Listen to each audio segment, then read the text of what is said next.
Okay, so we'll quickly do a recap of what we learned in the last class, just to refresh our memory. So last class, we talked a lot about some definitions, some important terminologies that we need to understand in programming. We talked about the programming itself. We talked about programming languages. We mentioned of some languages that we have. We mentioned JavaScript, which is what is going to form the basis of what we'll be learning in this class. We also talked about the internet. We talked about the website, how the internet works. We talked about how the website works. We talked about the website sending a request to your ISP and your ISP reaching out to the DNS to be able to grab an IP address for whatever website you are looking for. And then once it returns back to the ISP in turn return it to the client, which is your own browser.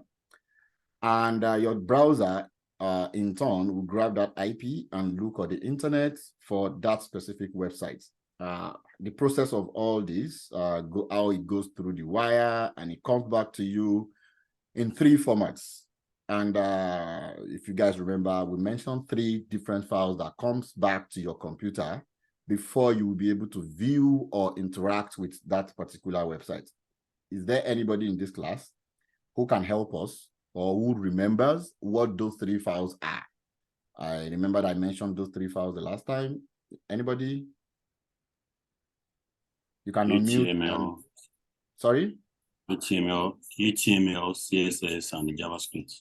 Okay, HTML, CSS, and JavaScript. JavaScript. Yeah, so those 3 files are what is being returned before you are able to see a website rendered on your device. So with other things that we talked about, we went through the whatever learning plan that we have, and today we are going to get started with introduction to HTML. So one of those 3 files that we mentioned is an HTML. There's an audio coming from Julie. Julie? Lower the volume. You can mute yourself. Sorry, you can just mute yourself, yeah. So so we're going to be looking at HTML today. So we'll start with an introduction to HTML. So if you remember very well, I talked about what these 3 files does.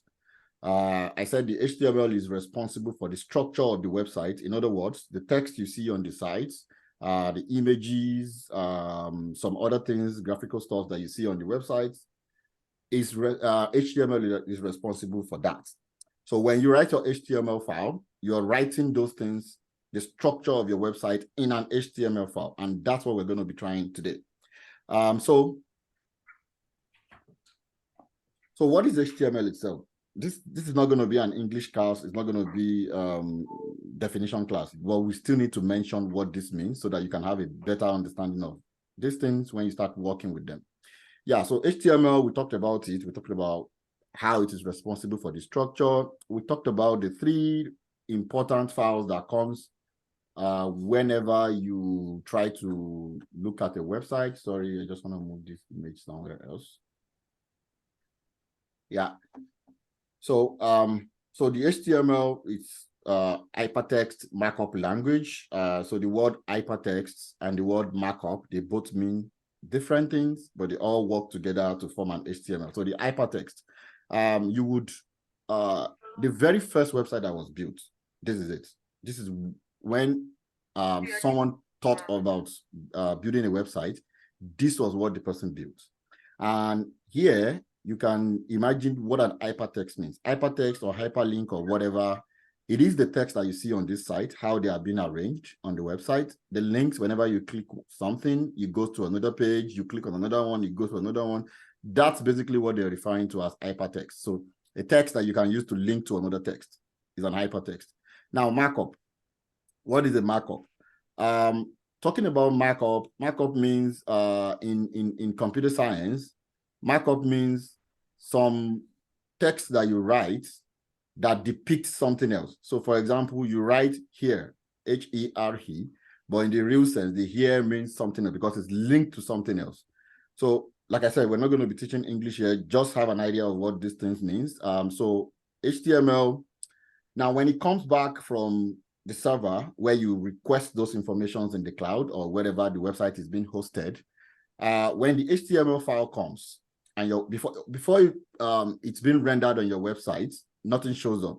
But the moment it goes into the website, like for example, you look at this, this is an HTML file where someone wrote my website, just my website. That's what is written there. When it gets loaded into your browser, then it becomes my website. So you see that my website displayed on it. In other words, a lot of things you'll be writing in your HTML files are the things you're going to be seeing on your website. I mean, on your browser, rendered as website. So today we're going to be building what is called the markups and tags to be able to form our HTML files. How do you mark up with HTML? So we mark up with using what is called tags. And tags in web development is what you see whenever you explore any existing website. For example, let's explore Google. As usual, I like to go to Google it's much easier to inspect. So when you go to Google, and like I did the last time, if you go and inspect Google sites, you would see that a lot of the content on this site are built with something that has an open triangle or open, what do I call this? Open angle and another closed one somewhere here. So those informations you have between the open and closing of that angle, it's the tag. You can have different types of them. As a matter of fact, we have lots of HTML tags. You can see we have ABBL, which is abbreviation, acronyms, address, applet, and all that. These are what forms the structure of a website. And this is what you and I, myself and you guys will be building or will be using to build our websites starting from today. There's going to be a little bit of exercises that we're going to be doing in classes today. We'll be using these tags, and I'll show you how these things work. Now, we're going to start with HTML headings. So in HTML tags, we have what is called the headings, and these headings range from H1 to H6. So as it is, H1, just want to use the pen. So we're going to be using H1 to H6. So using H1, this is the way you use an HTML or HTML tag. So everything you have between this opening and closing braces is called the opening tag. Opening tag. And then the one you have at the end of the text is called the closing tags. Now, the difference between the opening tag and the closing tag is that the closing tag has a / before the H1. And whatever you have in between the opening and the closing tag is the content of that HTML element. So these will be the contents.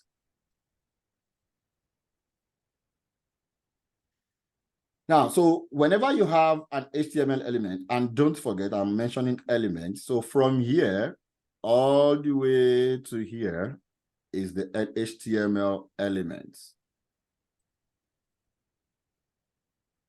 All right. So for every information you see on the website, or for every content or text that you see on the website, is being rendered in an HTML element. And that HTML element consists of the opening tag and the closing tag, as well as the content. So the content is what you get to see on the website. You don't see the H1 and the closing, I mean, you don't see the opening tag and the closing tag. You don't see that. That only forms part of your code. What you get to see would be the content, which is whatever you write in between those tags. Now, don't you will be hearing me mentioning tags, you'll be hearing me mentioning elements and all that. So don't mix them up. The element is the entire thing that you see here, which is the tag and the content, and then you have the tags and the content. Okay. Now, going forward, tag versus element, we're going to be using more of element as a whole, but first we're going to start learning how to use these tags. So we'll be starting with this. Now, the idea of this section head of these HTML headers or heading elements comes from when you write the content of a book. If you look at this book content, this table of content, you see we have the topmost level, which is written in a bigger letter or in bigger letters like this. And then you have the other elements coming in underneath that with some tabs showing that this is a subsection of this. And you have this, so meaning that whatever you see here and here are on the same level, but whatever you have here are on another inner level. So for us to be able to indicate these on the website as well, that's when we use the H1 to H6 tags. Now, how do we really use them from H1 to H6? So you can have the heading lined up from the topmost one, which is H1. H1 is always going to be the biggest of all of them, up to the last one, H6. We don't have anything beyond H6. In other words, there's no H7, there's no H8, there's no H9, and it ends at H6. Now, how this look in the real sense, when you write this code and you use this to build your website, how do you see them look? This is how they look. So whenever you have an H1, you can imagine looking at your H1 heading as what you see here. And an H2 would come smaller. An H3 tag will come even smaller, and so on and so forth to the last one, which is H6. Now, in so many cases, you don't have to use all of this to structure your website. But in some cases, you might actually have a reason to use all of them. So don't think that whenever you have H1, you must have all the H2s up to H6. There are some rules that guide using these headings, which I'm going to talk about much later. But for now, what you need to know first is how to write these tags and what you expect to see on your website whenever you write them. So we have heading H1, H2, H3, H4, H5, up to H6. And now we are going to start trying them out to see how this actually looks whenever you write them. So everybody get yourself ready, get your Visual Studio Code ready. We are going to start some coding. So let's start some hands-on. If you go to your to the Google Drive that I gave everybody here access to, I uploaded some of the materials for today. Come on, I don't want to see this again. Let me move it somewhere else.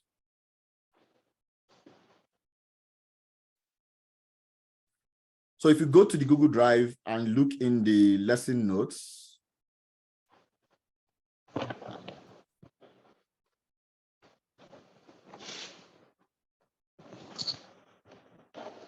if you look in the learning notes, I uploaded lesson 2 document. I want everybody to download this zipped file. It's a zipped file that has a lot of the contents for today's class. Is someone talking? Okay, so let's download this file. There are some content I've prepared for you guys to get started on coding today. Download this and extract the file. Navigation. Can you navigate me to that place from this drive? Sorry, no vex. Where you get this file, right? Yes, please. So, okay, the Google Drive. Okay, so what I'm going to do, I'm going to paste the link on general channel again.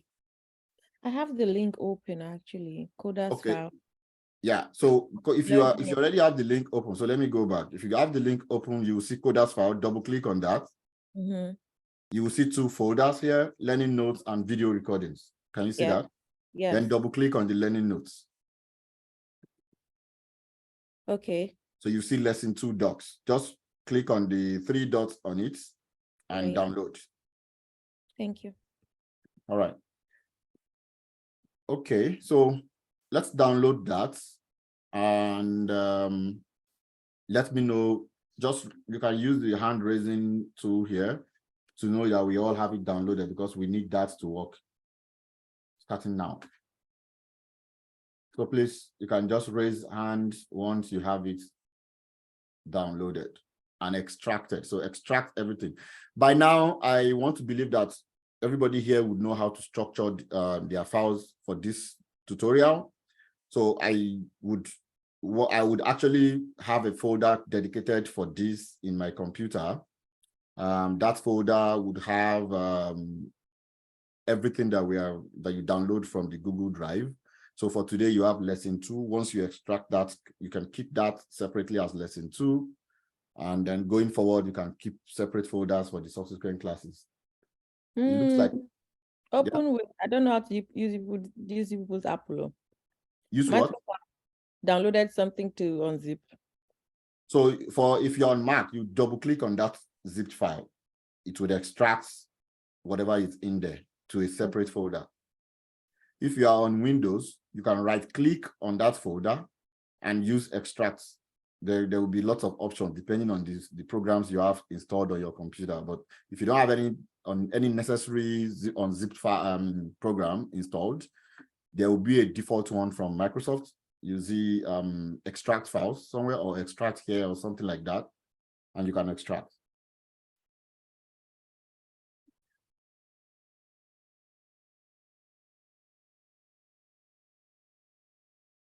Okay. Show of hands. I have mine open. Okay, is there anybody who has not been able to download that? Yeah, that has. Yeah. I can't find the lesson 2. Okay. I've tried refreshing, but it's not coming up. Okay. Try refreshing my Slack. Were you able to get into the link into the Google Drive already? Yeah, I have that. What do you I see? saw was Do you the video. see? Huh?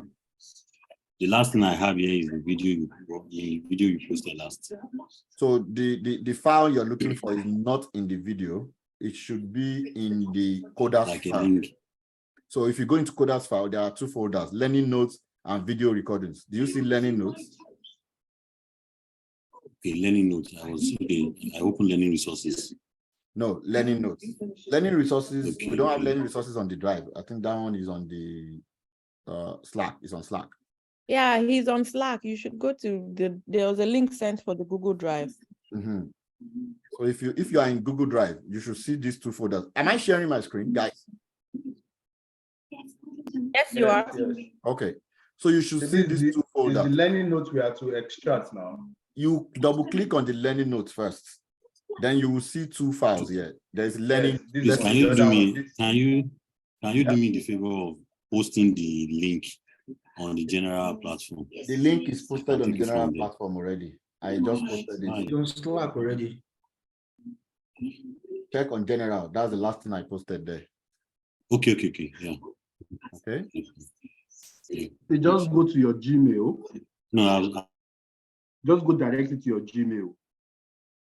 Then by the Yes. side, just You don't actually need the link. Thank you. You can go through your Gmail. If you are signing to your Gmail on your computer, you just go here. If you can still see my screen, you just go here, these 9 dots, click on it, go to Drive. If you go to Drive, it will show you shared with me. So you go under shared with me. That's where you find anything that you are shared with. You will see those documents there.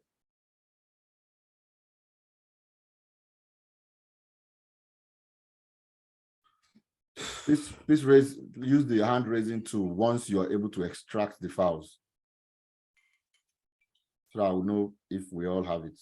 I only see 2 hands here so far. Okay.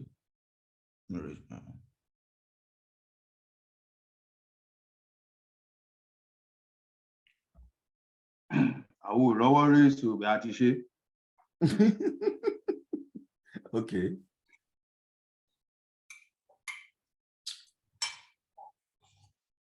Was that Ariomo? Yes. Go to reactions now, old man.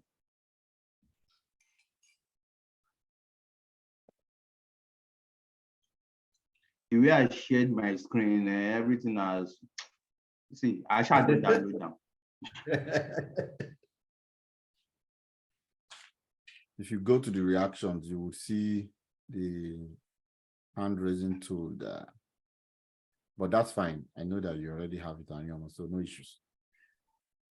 So, yeah, Majid, are you in this class? Are you here or there? Latas, here, everything is not cooperating here. What's But going on? don't worry, I'll be fine. What's going on? No, I don't know. I'm having some few system issues. So I needed to switch my laptop to my second laptop. He's having some technical issues. We'll resolve it shortly. Okay. Okay. Tolulope, hi.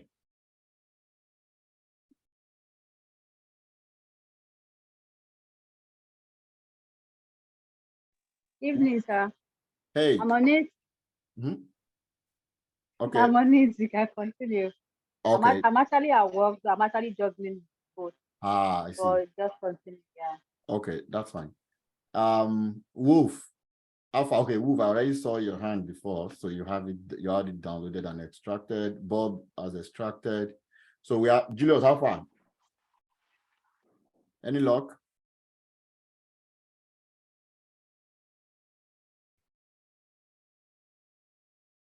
Julie?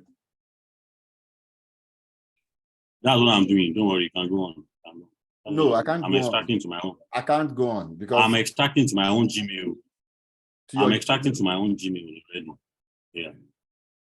extracting it to your Gmail. Okay, I don't understand that, but that's fine. If To my own Gmail. well, you don't have to extract to your Gmail. That's what I'm trying to understand here. And I Okay. don't know what that means. Just view directly from the page. Okay. Yeah. Are you saying I can just view directly? Okay. I have to wait for everybody to have it because there's no point going forward because we need those files to work now. We need to put them in Visual Studio Code. That's why I'm waiting. So I want to be sure everybody have it opened or have it extracted to continue.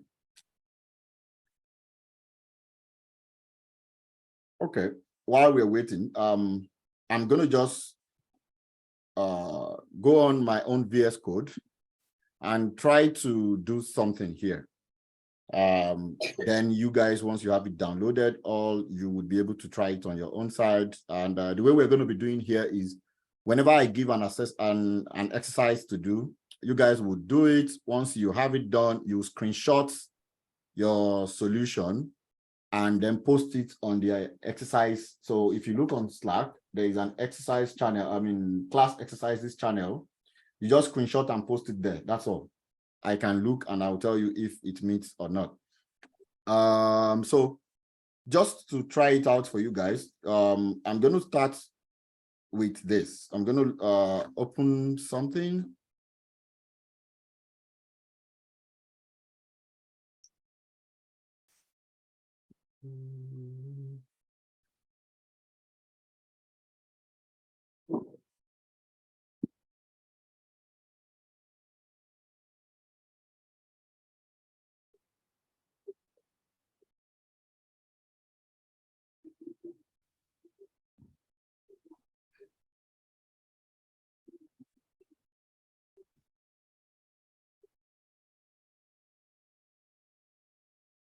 Okay.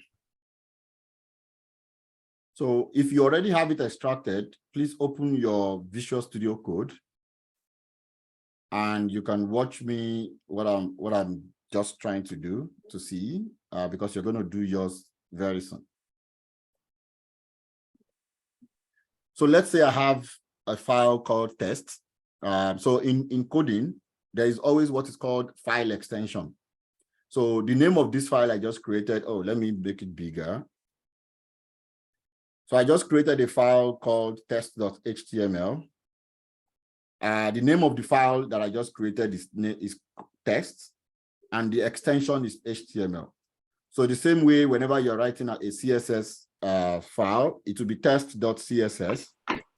You can see that the HTML has a different icon to it, while the CSS file has a different icon as well.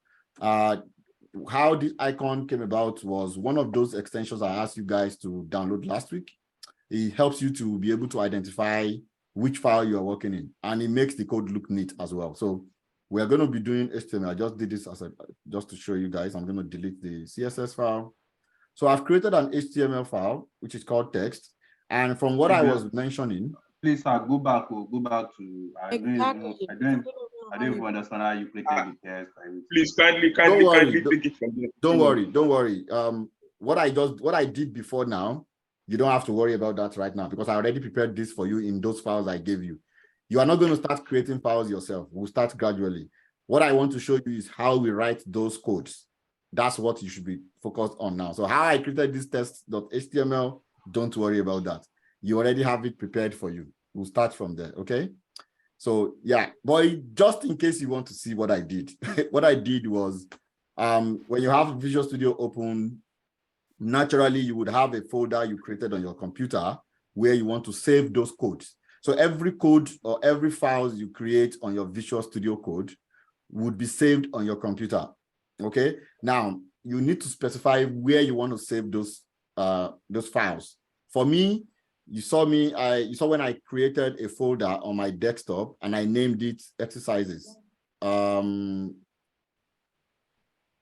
created a folder just now and I named it exercises. So that's where I want to put the code I just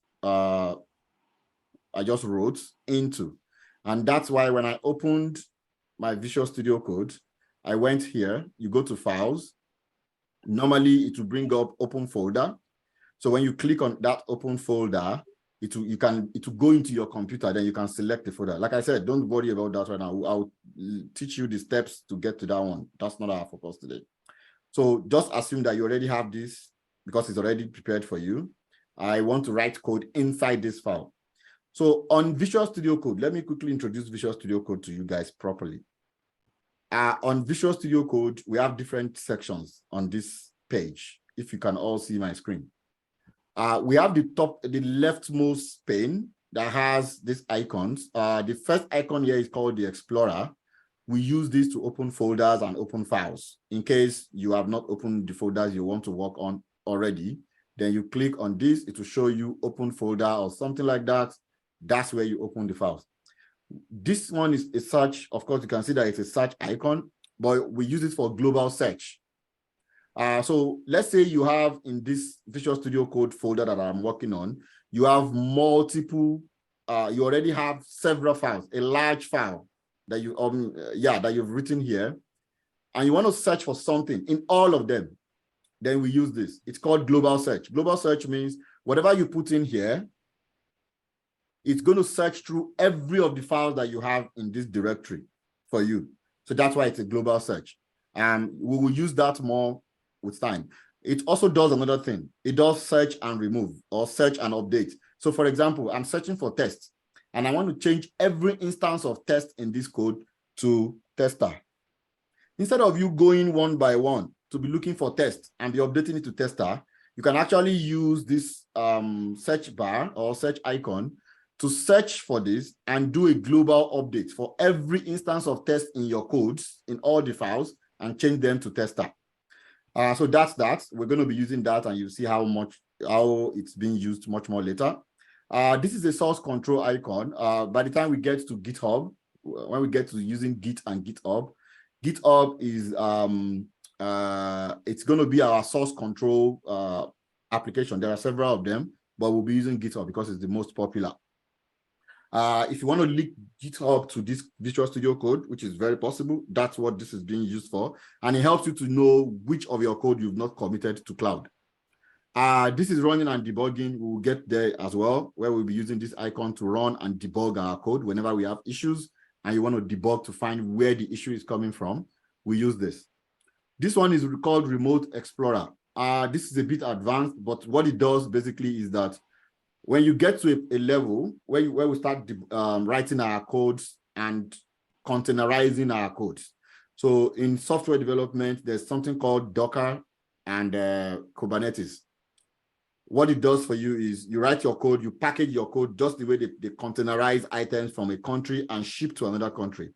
So what this means is, because naturally, if I build a website and I send to you guys, I would have used a lot of plugins, a lot of extensions and everything on my code.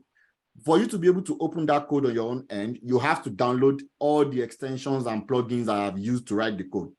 But with this item, with Docker, with Kubernetes, you don't have to do all those downloads because I am shipping the code to you as it is in a box, just like in a box. So you don't have to download anything. Everything you need to use is running in that box, and you will be operating on that code just like that. This one is the extension that you used last week. It's like the Play Store of Visual Studio Code, where you go and find plugins to download. So it's just like the Play Store. This is to do, you should have this on your Visual Studio Code by now if you already downloaded that to-do tree last week that I mentioned. So that's on the leftmost panel.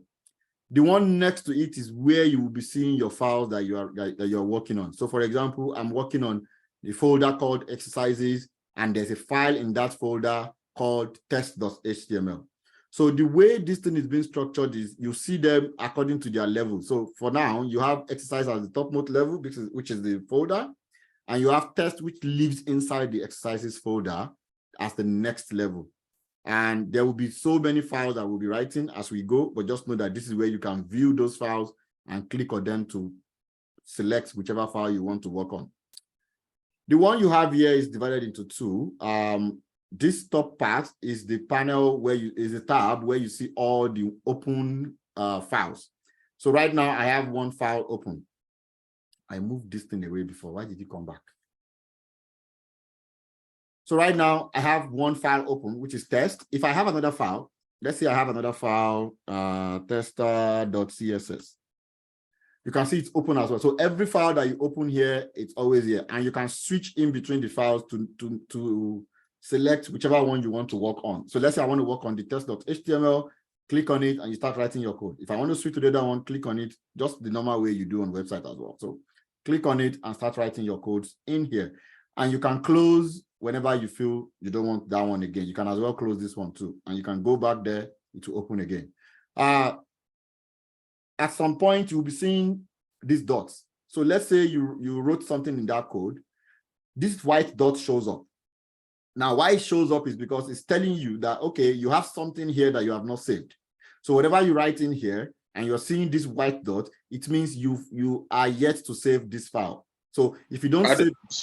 Sorry, sir. I can't see the white dot you're talking about. Is there any other person who cannot see that? So when you take your mouse to it, it shows the X button, but yeah, I don't want to move. Yeah. Can you all see it now? Alamin, can you see it? Okay, you could just carry on. You still cannot see it, right? Yeah, sure, I can't, but then carry on, don't worry. Could be a screen size thing, because if other people can see it, then you should be able to see that. All be on the same page. Oh. Sorry? I say you're supposed to be able to see it so that we can all be on the same page. Oh, yeah. Carry on, everybody's doing. Yeah, this carry on thing, it's going to dull the spirit of this class. I don't like this carry on thing. Yeah, I want to resolve every problem before we leave, before we move to the next one. Alamin, could it be a screen size thing? What's the size of your screen? I sincerely don't know, but it's a MacBook Air 217. Okay. So you should be able to see this. What if I minimize my screen? Let's see that. Can you see this? No, I think you should just move your cursor to it. Are you talking about the DSDDGFG, right?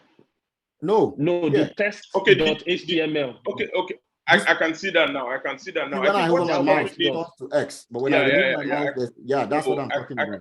I can see it now. It's that thing that is showing me you are viewing Latif's screen that is covering it. So don't worry. Oh yeah, you see, I moved it away too. It's disturbing even my own stuff. I have to move all those things away. Yeah, you can move them out. Okay, thank you. So whenever you see this white dot showing, it means whatever code you have in that file has not been saved. So you have to save it. And how do you save it?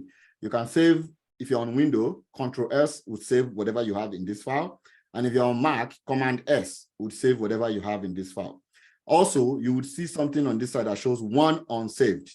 So which is another way for you to see that, okay, you have an unsaved. Because if you forget to close that file, although VS Code will do you a favor by asking you, so if I say close, it will ask me, do you want to save or you don't want to save? So you can always save if you want to save. Anyways, so that's what that is. I'm going to remove this. That's not what we are here. Do we have everybody now with the extracted files? So we can get to today's business. Julius, Alpha, are you there? Adeja, you are there, okay. Julius, and who? Bob. Okay, Bob has it. I've done that. Okay, great. I've done that. Okay, nice. I So, have, sorry. I have it already. I have it Thank you. subtracted already. Okay, you can all raise the hands so that when we need it next time. Thank you. So right, yeah. So we talked about the HTML and how they look, We right? cannot lower the hands. Sorry. You mean Yeah. we cannot lower? I said you can lower the hand. You can now lower the hand so that we can use it next time. I need to raise you, but we have lowered. Thank you. Okay, so what I want to do is I want to show you how we write these codes. I mentioned something in the last class. Your focus is not going to be speed of typing. It's going to be knowing what to type. Okay. So if I want to, let's say I want to write something like I am a good person in HTML, and I want to use the H1 tag. This is how I'm going to write it. Of course, there's something that you see happening on my screen. I try to deactivate that, but it's actually, it lives on the cloud, and it's going to take me some time to deactivate it. You see that when I try to type the H1, it completes the closing tag for me. It may not happen for you. In fact, it's not going to happen for you because I didn't want you guys to install that thing. I want you guys to be able to type everything out yourself, to learn it first, then later you can use that plugin. So I have a plugin that does tab completion for me. So don't worry, you will not have that, but you type everything out. So I'm going to type H1. And once I close it, it closes for me, but you have to close it yourself. And I'm writing, I am a good person. Now, like I said, this is a tag.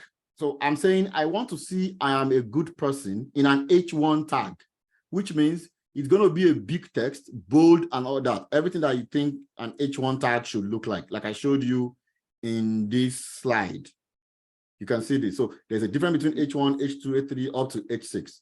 So now, how do I view this? First, I have to save it because you can, as I said before, it's going to show that white thing that you haven't saved it. If you have not saved it, you cannot run it. So I'm going to save it with my Command S because I'm on Mac. And you remember last week, there's something I asked you guys to download. It is called Live Preview.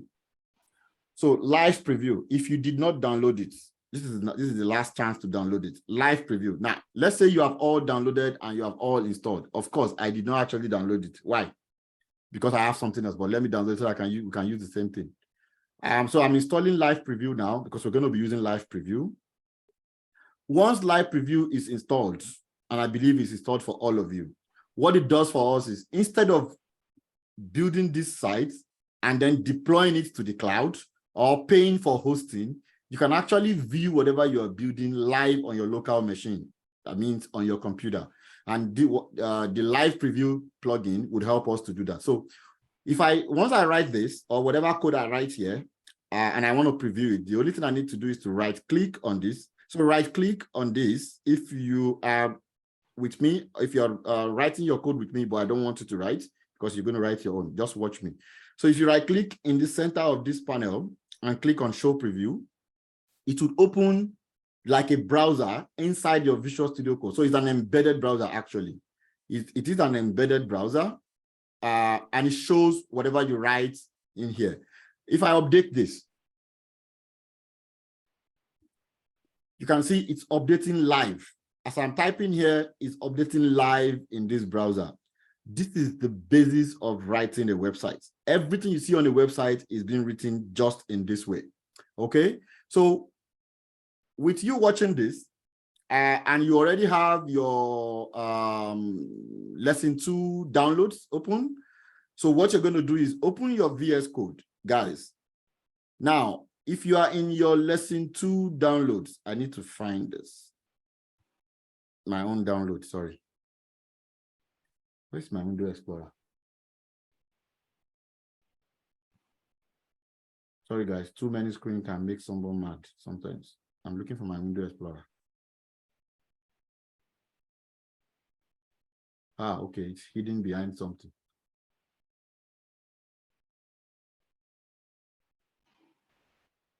Okay.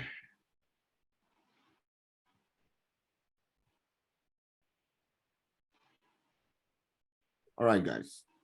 So let me go to my own file.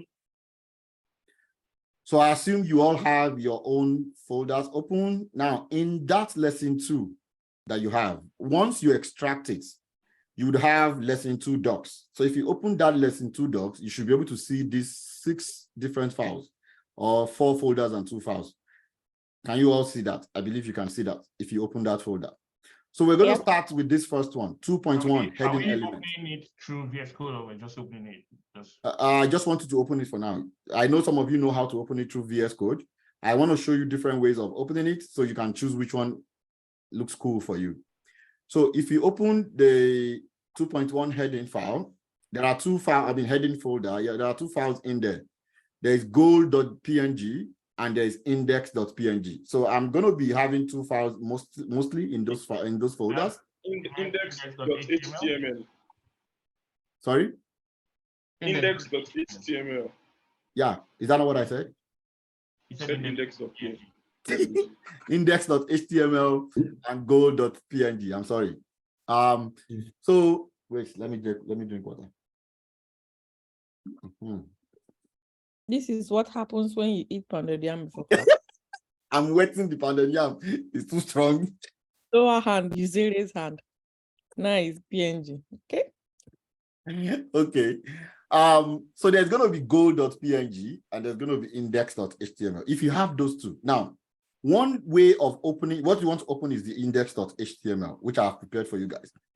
One way of doing this is if you have your VS Code open on one side and you have index.html, the Explorer on the other side, you can click on the index.html and drag it, then drop it in your VS Code. Can someone try that?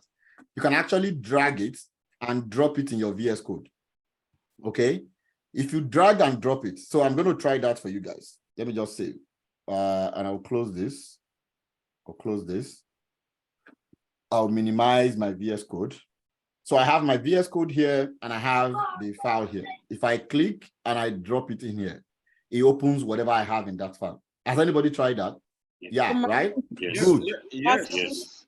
Good. Mine is asking if I want to allow untrusted files in this window. Yeah, because your computer is cha-cha brand new. Thank you. So you can allow. Okay, because I don't know all these things. Should I Yeah, mean, your computer is learning what you want to do and what you don't want to do. So it will keep asking you a lot of questions. It's learning. Yeah. So allow it. Okay. So if you guys all have this, that's one way of opening this file. Now this is another way. This is going to be another way. I'm going to open my VS Code again. If you go here, I have it open already. Okay, let me see. So if you, I want to try and close this out. New window.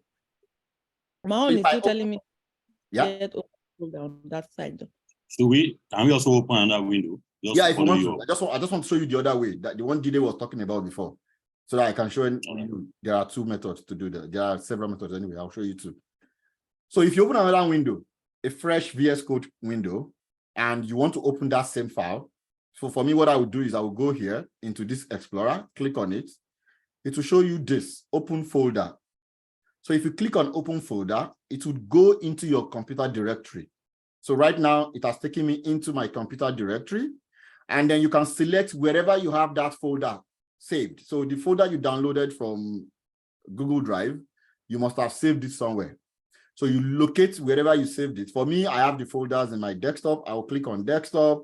I will look for the folders. It's coding tutorial. And I will go into May 14 cohort. And I will go into my lessons. The same way you are going to follow through. So once I get to that folder, which is learning 2 docs, and then 2.1 heading element, click on this 2.1 heading element and click open. Don't double click on the 2.2 heading element. So once you click open, single click and then open, it will open the 2 files we have in that folder. Remember, we had goal.png and we had index.html. As a matter of fact, this is how I want you guys to be opening your file, not to be dragging and dropping into VS Code. But if you want to open, let me not say. If you want to drag and drop, that's fine. I tried to jump the gun earlier, but when I clicked on that folder, there was nothing inside. But now there's something inside without clicking. So if I double click on that folder to try and see what's inside it, there's nothing there. No, there's nothing there. You have the same thing. You have to single click and then open. That's when it brings everything in here. Can you please go back? Yeah, why Very not? sorry. Yeah. That's why we are here. Let's go back. Okay, so if you didn't catch it the first time, now catch it. So I open a new window, which I have not opened anything before, and then I'll go into the Explorer. So the Explorer is this one that looks like set of files in your VS Code. You will see something like open folder, a button here. It says you have not yet opened a folder. So I'll open folder. When you click on the open folder, I assume, Julius, that you are on Mac. So it should look like it should look the way mine looks right now. My own did not look like that, so I'm just going to keep quiet. My own doesn't look like that, though. Are you I kidding? opened, it looks different. It depends on the way your files are being arranged. This one is arranged in grid format. It brings the whole file, the whole Lexington 2 file. Yeah. Yeah, because that's what you have in your whatever you saved it. That's why it's showing that. So if you bring the old lesson 2 file, that's fine. Yeah, we are seeing the same thing. So let me show you. This is what you're seeing. If I get it right, it brings the whole lesson 2 files like this, right? Yeah, exactly. Yeah, like exactly. this. Yeah. So if you see this, lesson 2 docs, yeah, that's where your own will take you to. Because me, I have a lot of levels before you get to where that folder is saved. That's why. Okay. So if you down single click on lesson 2 docs, double click first, don't single click, double click on lesson 2 docs. Julius, are you there? Yeah, I'm there. Okay, so you see like 6 different files here. You see 2.1 heading element. That's the one we want to work with right now. So you do a single click on 2.1. Single click. Once you do single click, you can then open. Okay, and this is what you're going to see. It shows you the 2 files you have in that folder. Are we there? Yes, sir. Anybody having issues up to this point before we continue? Okay, if nobody is having issues, you guys are going to spend the next 5 minutes. If you click on this index.html, I wrote some things here. Book, chapter 1, section 1, section 2. I wrote all of them all together, right? This is the goal. This is what you want to achieve right now. I want you guys to now structure this index.html to look like this. So as you can see, this is going to be an H1 element because it's the biggest of all of them and is the topmost level. What's that sound? Okay. So H1, and then the next one, as you can see, it's quite smaller compared to this one. So this is going to be an H2 element, and then followed by H3 element. So these two will be H3 elements, but this is going to be an H2 element, then H1. So this chapter 1, chapter 2, and chapter 3, they look the same. You can see that they all belong to the same element type. So these 3 will be H2 elements. And the one inside, section 1, would be H3 element. Now, if you look at diagram 1, it is quite smaller compared to section 1. So this is going to be an H4 element. And then like that. So I want you guys to spend the next 5 minutes, structure this index.html, whatever you have in here, to look exactly like this. So you can actually do something like this. You can have H1, you can click and drag H1 into this page so that you can have both sections at the same time. Right? So you'll be looking at your goal and then be doing it. Otherwise, you can keep your goal. And first of all, what you can do is right click inside this page and then show preview. So right now you see how it looks. It looks very not the way we want it. So while you're looking at this, you can start making your changes here, structure it. As you're structuring it, it's changing the look here until we achieve something that looks like this. Do anybody have question? Any question on this? My laptop. What's going on with your laptop? So I did that dragging thing. It wants me to configure some sort of auto renaming. No, you must have dragged wrongly. That would not want you to configure anything. You remember my laptop is new. Are you using your Windows to do that?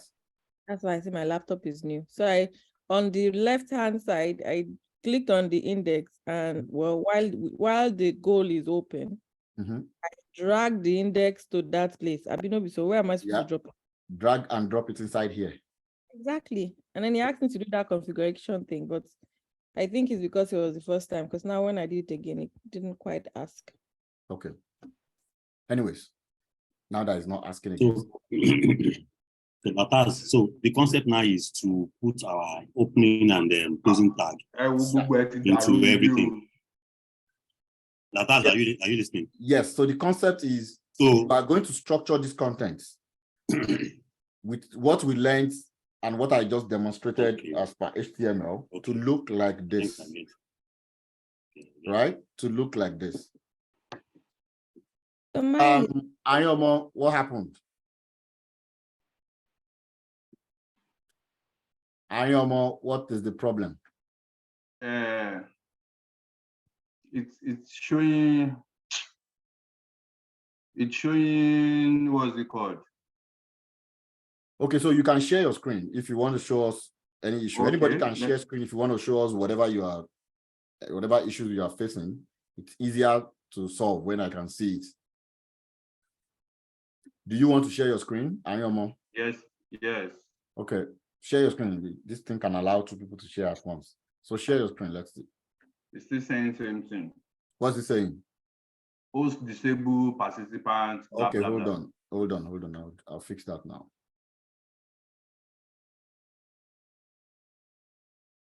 I allowed this before. I don't know why I still have to do it again.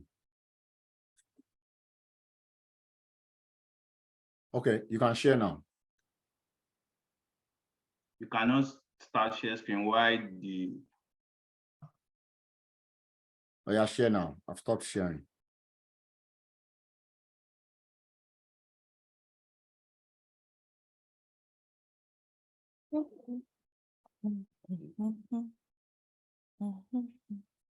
Can you see my screen now, sir? Yes, I can. So what's the problem? Okay. All of a sudden, he asked me to. He said the extension need you to reload to work and blah blah. Okay. All of a sudden, he just changed to this logo. This. Okay. Yeah, because we downloaded something in the last class, and I will help you to see those icons showing up so that you can indicate be able to specify. Recognize which of those icons you're seeing or which of those files you're working on. Yeah. So what's the exact problem? Go. Okay, because my icon was different from yours. That was why I was like oh no, it doesn't matter. It doesn't matter. You are on Windows. I'm on Mac. Sometimes the icons look different on different OS. No problem. Thank you, sir. That is because of icon that you say you have problem. May I please share mine? Yeah, go ahead. Thank you. Let's see if I remember how to do these things. Share. So, yeah, share screen. Your own might require some permissions. Let's see. Hey, wow. Yeah, it may require you to have some permissions, but you just click allow. It will take you to somewhere. So do I share the visual code now or just share my desktop? Anyone, you can share the Visual Studio if that's the only thing you want to show us, or you can share your desktop. Essentially, for meeting ID and passcode. Abiodun. System preferences, okay. Please allow.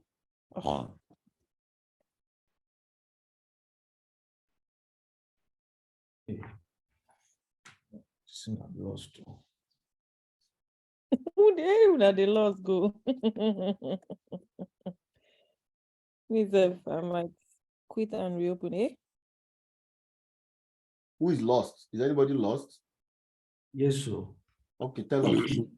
So I have to leave the meeting, Latas, for you to take the settings into. It's bringing. Yes. Sorry, you have. Sometimes you ask you to leave outside. the meeting first. To kick in. Latas. Yes.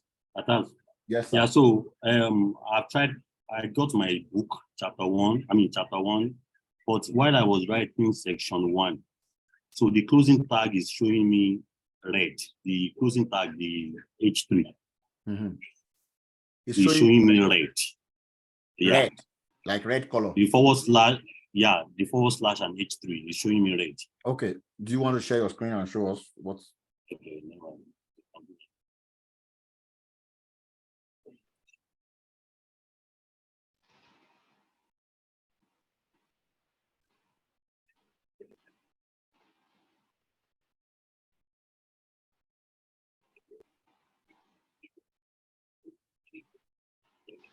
Okay, allow this thing now. I'm not doing with you.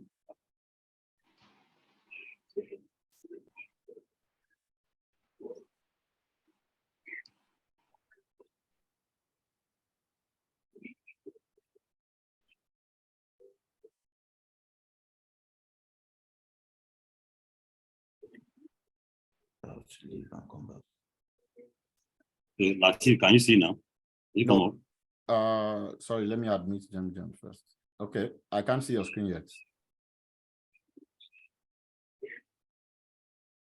Hold on. Okay, I'm back. Okay. I'm good. Now go and share screen. Okay, this looks better. So I'm gonna let's do this one. So I'm going to I don't even know where I am at this point. Where is my VS code? Why not make this bigger for yourself? It's the window. I'm gonna share screen with you and this stuff, right? Because anyway, right? So when I did that before, it took me to this place. I don't know what to do with it yet. Okay, close that. Close that settings, yeah. Okay. Right? So we're supposed to be here and then drag this here, right? Do I need to close this out? You don't have to. So what you can do if you want to have this one on one side, you want to have this one on one side, right? Yeah. Okay, you can just right click on it. Just don't drag. Just right click on this inside the page, inside this one that you're looking at. Yeah, right click. Is that right click? Yeah. So Okay, right click. Okay, go to the tab on the tab itself. The tab for this gold.png. Right click on it. Now do split right. The last one on the bottom. So close it on the left side, and then you can have it on the right side. Oh, sorry. Something is blocking my way. Okay. You can move that out. Oh, Lord. Really? Okay, review. Where am I closing? Okay. What is that? Is something blocking this for you right now? Yeah. And it's zooming forever, so I don't know how to stop this. Galatas. How do I check? How do I check? Alami, hold on now. This I can't hear my voice. Just hold on. Okay, you know what? To Zoom. This one has been zoomed out right now. Move your mouse into that one on the top of it. Can you close it on the top in the tab side? Yeah. Here? No, on the right, the right one. Yeah, close it. Okay. So do you want to put this on the right, or you want to be previewing what you're doing on the right, like what I did before? Is what you did that I wanted to follow now. Okay, so close this go.png. Close. Now right click inside this one, inside the HTML. Show preview. Yeah. Okay. So this is how it looks right now. As you make your edits here, it will start showing on the right. So you start seeing the changes here. Okay. Yeah, and if you want to view what it looks like, you can just single click on the go.png just to look at it while you are working, and then close it back. So if you click on go.png right now, so it's on one tab, and you have the whatever on the other tab. So you can always switch in between the tabs to see what you want to see, right? Right.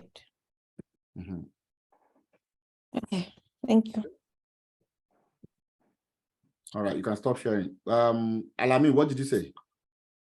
Okay, after typing those H1 stuff, how do I, ensure that my output would look like the goal you've given us? Like, so you will be using your live preview. Are you using your live preview? Should come to extensions. So people are already done. Anyways. Are you trying to intimidate us? No, I shouldn't be doing that.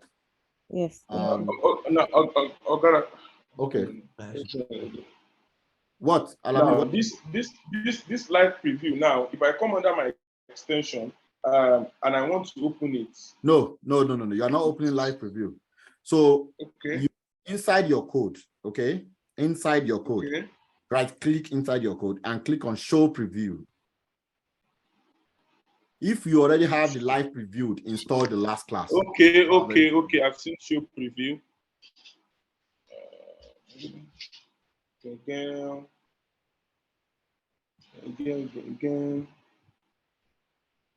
Preview.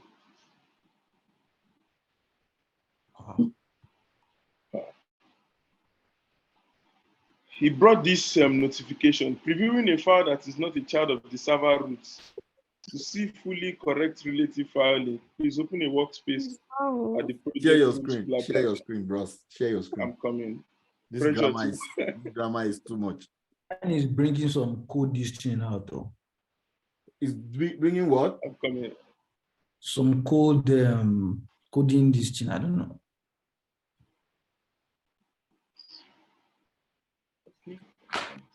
Anybody that has issues, just share after one another so that we can look at it. Don't worry. We can spend the time to solve problems as we are, because we are starting to code. Okay. Can you see my screen? I can see myself in your screen. Can you move to your VS Code now? Okay. Close that thing that is showing on below, that message that you are reading before. Just close it. It has a close button. Okay. Yeah, you don't need to see that. Don't worry. Now save your file. You're already working, so I don't think you have any issues. Do you? I thought it is supposed to be showing me those stuffs in H1, H2. Since I've typed those H1 stuff it means you have not done it correctly. So look into your code again and correct whatever thing you feel you should see. Okay. The way it looks right now, you have not done it right. Okay. Okay, no problem. Yeah. So try. I would so I assume that I've been trying to solve the issue. So I would solve this problem in 3 minutes. If you have not done it, then don't worry. You look at me doing it, and then there will be so much more that we're doing today. So shouldn't be a problem. But in the next 3 minutes, let's round it up, and then I can solve it. Then we'll look at our solutions. Okay. I received some already. Yeah. I want to share my screen. The screen is not screening anything, but I've done it, it's just screenshot. So once you have done it, screenshot it and post it on the class exercise channel. Yeah, like others. Okay, I'll do that. Yes, someone called me. Someone called me. I was the one who called you. Okay. Okay. Anyone? Yeah. Okay.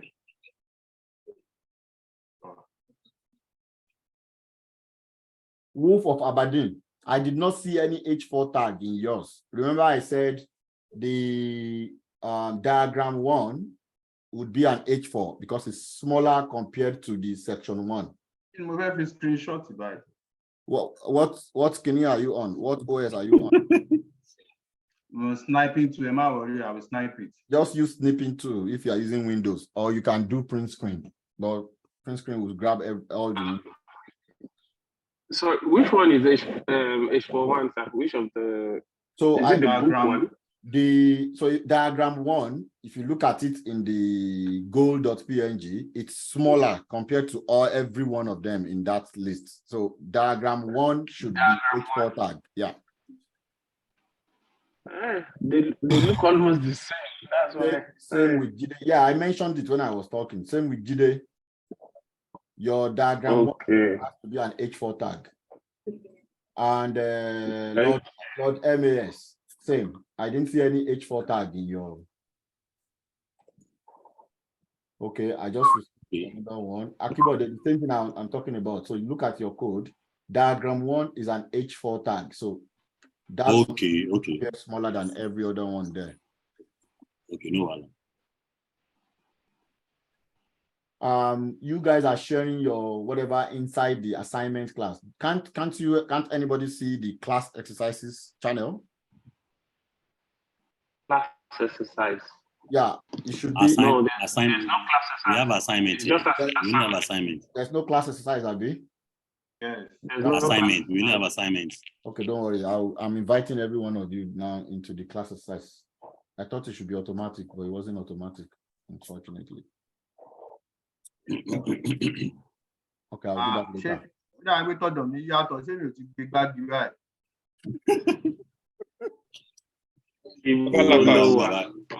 Yes. What I'm noticing is once I type that H1 for the book, for example, book that's supposed to be in H1, once I type it, it will just, show the H1 like how it ought to be bold, and it will go back to the normal size after. Okay, that is because there's something that you're still doing wrongly. You should not be doing that. I see that you were embedding tags inside another tag when you shared your screen. You shouldn't be embedding tags inside another one. All the tags or all the HTML elements should stand on their own. Don't embed. Have you created the class exercise? Nonsense. I'll invite you guys there, don't worry. Yeah. Nonsense. Okay, let's solve it together now. It's time. Don't worry if you've been able to finish it, that's fine. If you're not, of course, there's a lot to do. So let me quickly solve that, and then we can move on. So I'm going to share my screen.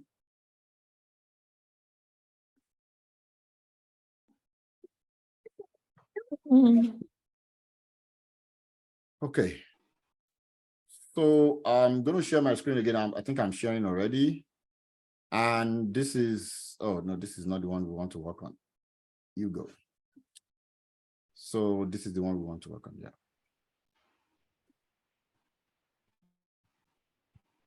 Yeah, so we have right now as it is, this is how it looks because it has not been structured. So if I want to structure the book, for example, I'll just cut it out because that's the one I want to work on. And I'll structure it as H1, and then I'll paste the book inside. So we have the book already.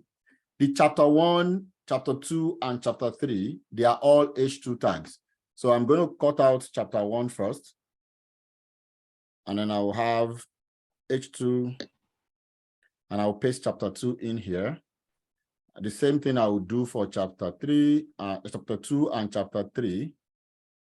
I just did something now, and I want to tell you what I did. When I said I'm going to copy this, so I needed to copy this one twice. Can everyone? I've been having that problem. Sorry. I've been thinking about it. I've been thinking about it too, because I wanted to try it. Okay, so I want to show you what I did now. So normally you can actually just copy this and then be pasting it down, like then go down, then you do Ctrl+V and then Ctrl+V, but I did not do that. What I did was this, and I wanted you guys to learn that shortcut too in VS Code. So if you want to copy something, a line, in multiple times, what you do is you place your cursor, make sure your cursor is in front of that line. Okay. If you're on Mac, let me start with the Mac people. If you're on Mac, you click on Shift and Option together. Shift, Option, and then down arrow, the down button. Down button. You can tap the down as long as you want to continue pasting it. Okay? You need to copy first. You don't have to copy. Shift option. Place your cursor in front of the line you want to copy. Click on Shift, click on Option all together. You use one hand to press those two, and then the other hand, down button. You can keep tapping the down button as long as you want to keep copying. So you can try that out. That's what I did. What of those on Windows? If you're on Windows, fine. You click on Shift and you click on, what's that button called? Where's my Windows? Alt. Thank you, Alt. So you click on Shift and Alt, tap the two together, hold it down, and then use the down button. Click the down button as long as you want to keep copying that thing. So the same thing. Please come again for the Mac. For the Mac, Shift, Option, hold the two together. You click on, you press Shift first, press Option again. After that, hold the two together, okay, and use the down button. So you click down button as long as you want to keep copying. Okay. So now I can edit this to chapter 2. I can edit this to chapter 3. Okay. So now I have chapter 1, chapter 2, chapter 3. I'm not there yet. I'm getting there. Then I'll copy, so I can copy section 1, cut section 1 and bring it after chapter 1, since that's where I have it. And that will be an H3 tag. So I'll have an H3 and then paste section 1. Then I have section 2. Let me remove this one. I should cut, not copy. So I have section 2. After that, I'll cut it out and bring it in here as section 2. also an H3 element. So I paste it there. You see, I'm getting there. Now, under chapter 2, I have section 1 and diagram 1. So I'll cut section 1, and I'll do an H3 tag, paste it in there. Then we have diagram 1, which I said is an H4 element. So you move diagram 1, do an H4, and then you paste diagram 1. Okay? Now, what do we have next? Chapter 3, we've already done this. So we have section 1 and section 2 under chapter 3 as the last two that we need to do. So I move that, and I have H3 tag. I paste it there. And the last one is section 2 under chapter 3. I remove this, and then I have H3 tag. And now you can see that it looks exactly the way we want the goal to look like. Any question on what I just did? So this is the goal, and this is what we did. So I think on my own page, on my VS Code page, I don't know whether it is Peter that is doing that crazy. On my line 4, which is the line 4, that is line 4. The thing is indented. I don't know whether it's yeah, that's fine. You can. So sometimes if you have Prettier installed, or if you have something else, or Prettier has not kicked in, you might have Prettier installed and it has not started working. Then you will see this thing looking like this. So normally you will see an H1, which is the uppermost tag. The next in line will be tabbed, and this one, because it's lower, it will be tapped like this. This one will be on the same level. And then this one will go like this. You have H3 like that. H4 will even go inner. And then you have H2 again. You have H3. So if you have it like this, no issues. You're okay. If you have Prettier installed, it will format it and it will take it. So if I save now, you can see the way it looks like right now. If I press Ctrl S now or Command S now, everything will go back to what it was. So look at it. That's Prettier in place. So it means if you have it in tab form, you don't have your Prettier working right now. That's fine. Just so you know. Okay. Does anybody have any question on that? I have not heard from some people in this class. Tolu Lokwe, I know if you came late, so I won't be asking you. I believe you're just getting yourself set up. We just covered the first part, which is HTML headings. This is being recorded, so you can always grab that first part anytime to watch once we're done with this class. Tolu Lokwe, how are you doing today? Is everything okay? I've not heard from you much. Everything is okay, sir. I'm here. Okay, thank you. Okay, so any question on this first part? No questions. I love this. Okay, let's move on, guys. If you don't get it right, sorry? No question. Okay, any question? Ogalatas, I got it already. Well, I kind of struggled with it because I think because I didn't have the first activities etched to my brain, but it's padding out right now. Okay. I would like a few more minutes instead of jumping to the next thing, like a minute or two. That's fine. Okay, let's take the next 5 minutes to get this all sorted out, and then we'll move on. I want to ask a question, guys. Before you go, sorry. There's there's a window. If you move your cursor up a little bit, stop, come back down small, stop, go right. A participant like has right, going left. Somebody's not understanding my English grammar. Okay. So there seems to be a box in there that it's always a little box down. This one? Yes. What is that? No, this is a miniature of what you can see here. So it's the same code that you're looking at here has been zoomed in on this pane. So there's this line here. We use it to scroll actually. So let's say you have, normally when you're building a site, you have in this single page, you can have up to 1 million lines of code. Okay. Now you want to move to a particular section. You can't start scrolling. It's going to take you a long time. So with this gives us a zoomed view of where you want to scroll to. It's not going to be really meaningful right now because we have a very small lines of code. But when we get to that level, you will see me using this a lot. So it's just showing a zoomed version of whatever code you have here. Right. And if there is a bug on any line, let's say you are currently looking at line 20 and there's a bug on line 985,000, you cannot see that bug but looking at the zoom here, it's going to show you exactly where that bug is placed. I'll show you how this works later. Yeah, but sometimes if you mistakenly click on this section, it will start moving your page somehow. So always have that in mind, that this place is out of range for now. Only move your cursor in between here before you get into that section. Okay. Yeah. Yeah. Any other question? So I want to ask a question. Yeah. I was going to ask you another silly question. It's not a question is silly here, actually. Yeah, it's just how you accept it. It's a little bit silly.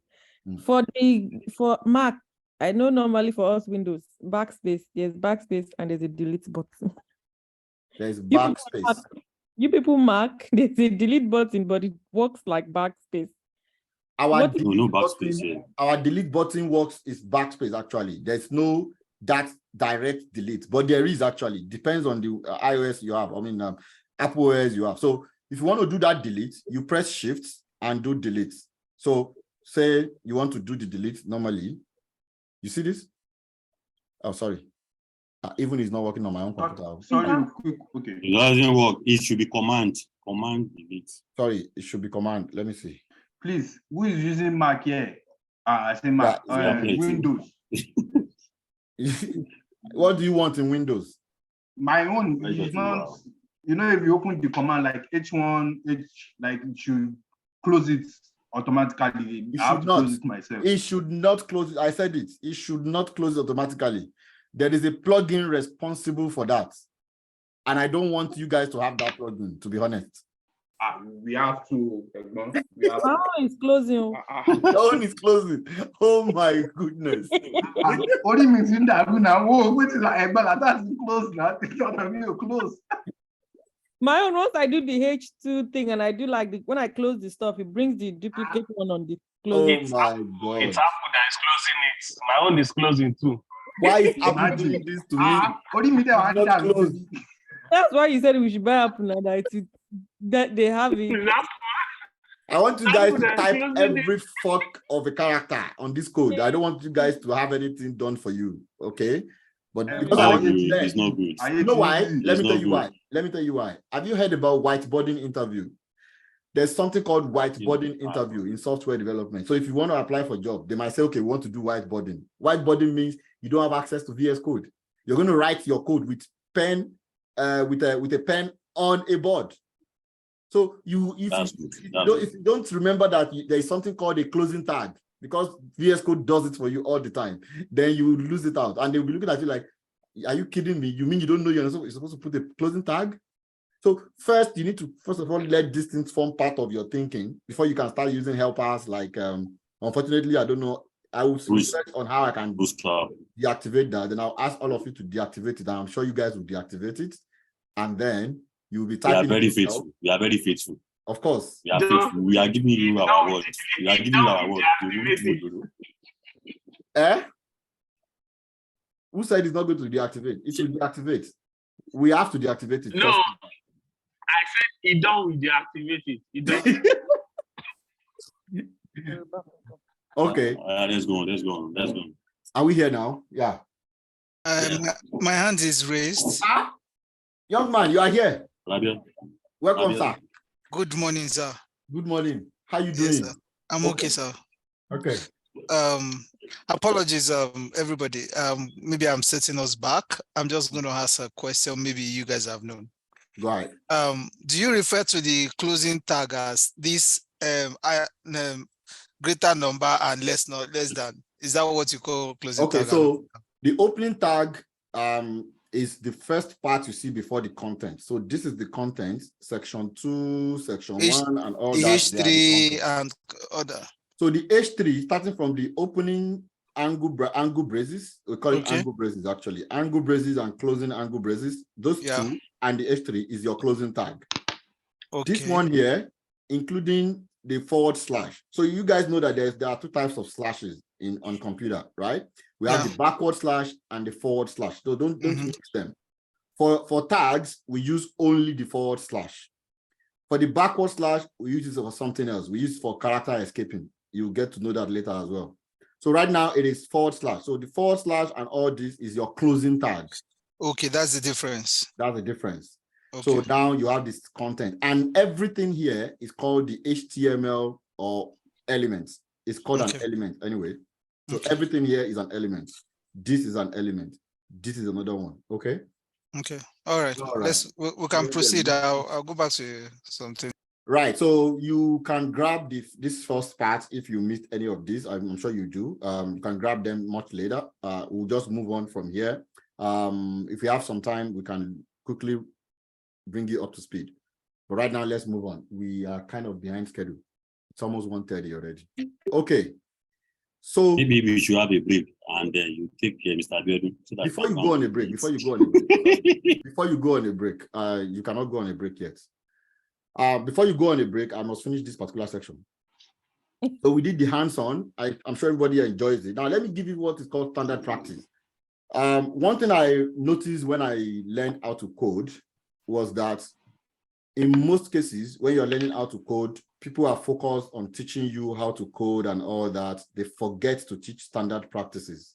So you finish learning how to code, you're able to build a website and everything, then you'll be like, oh my God, I can do this. And then you got your first job and you're working with some senior devs. There's something called code review in software development. So every code you write, before you push to the repository, other people will review. You also review other people's codes. So they start seeing these standard practices that are not there because you were not taught and you don't know. And then it becomes a problem. A lot of companies reject first-time software developers because they believe they don't have that standard practices included in their learning. So I intend to teach you guys as we go, standard practices along the way. So everything we will learn how to do it in a standard way. So you don't start doing those things when you get your first job, if you eventually have to work as a software developer. Okay. So as far as HTML headings is concerned, there are some do's and don'ts. One of the don'ts is, you see this. A lot of people will write an H1 element, and then it will be followed by another H1 element. This is a bad practice. Not just a bad practice, it confuses your browser or whatever browser they're using to view that particular page. So don't have it, and this applies only to H1. H1 is the topmost element. The browser reads these H1s differently from every other tag or every other element. So whenever you have an H1, don't have another H1 next to it. Instead, have a lower one, like H2, okay? Have a lower one. As a matter of fact, it should be followed by an H2. It shouldn't even be followed by an H3. So one of the don'ts is don't have two consecutive H1 elements when you're writing your code for any reason. If sometimes you'll be pushed to do this, but don't. It's a bad practice. Again, another don't is, you see this.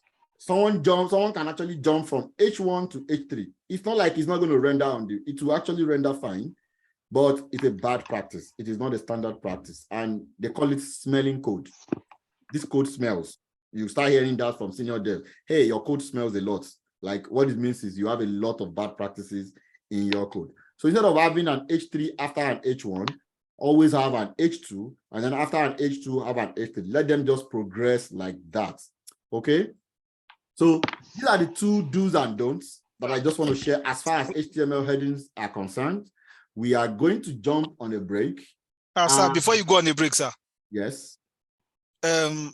I think we heard you when you said don't have consecutive H1 elements. Yes. Does it mean that it is tolerable to have consecutive H2 or H3 or H4?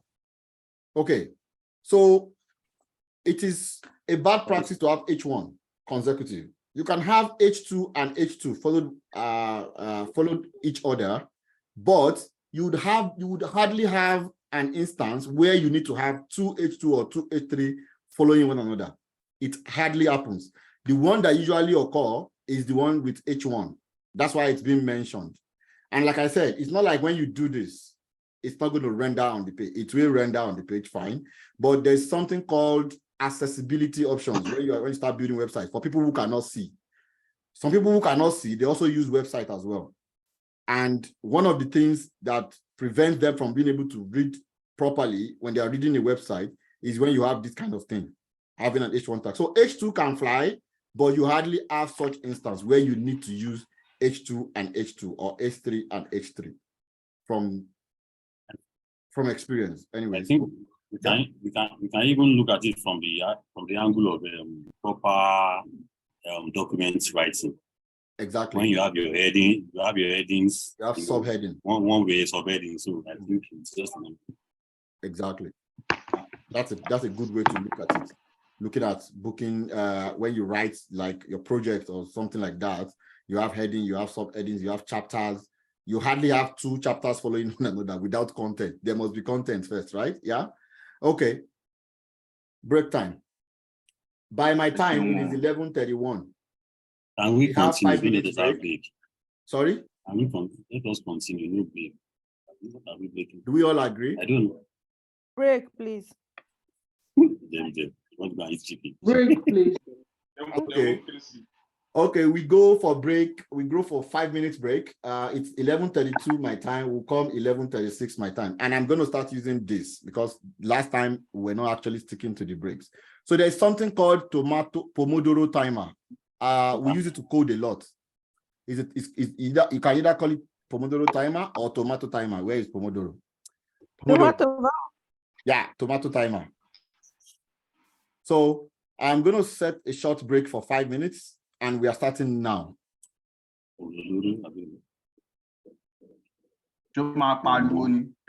Yes, shout when it's time. Let me grab my coffee and I will be back. Excuse me. Are you truly drinking coffee? Are you truly taking coffee? You don't know. I'm truly taking coffee. A coffee freak. Speak English. No. Yeah, Jaido, waiting be scoreline. Waiting be scoreline. They don't flog you. Who? Chelsea, they don't flog them. Something when people don't carry their trophy go out. I know. I just wonder whether they don't beat in Chelsea. I resemble score. Light score for your. You don't vex. I get that. Why would they carry trophy if they never finish?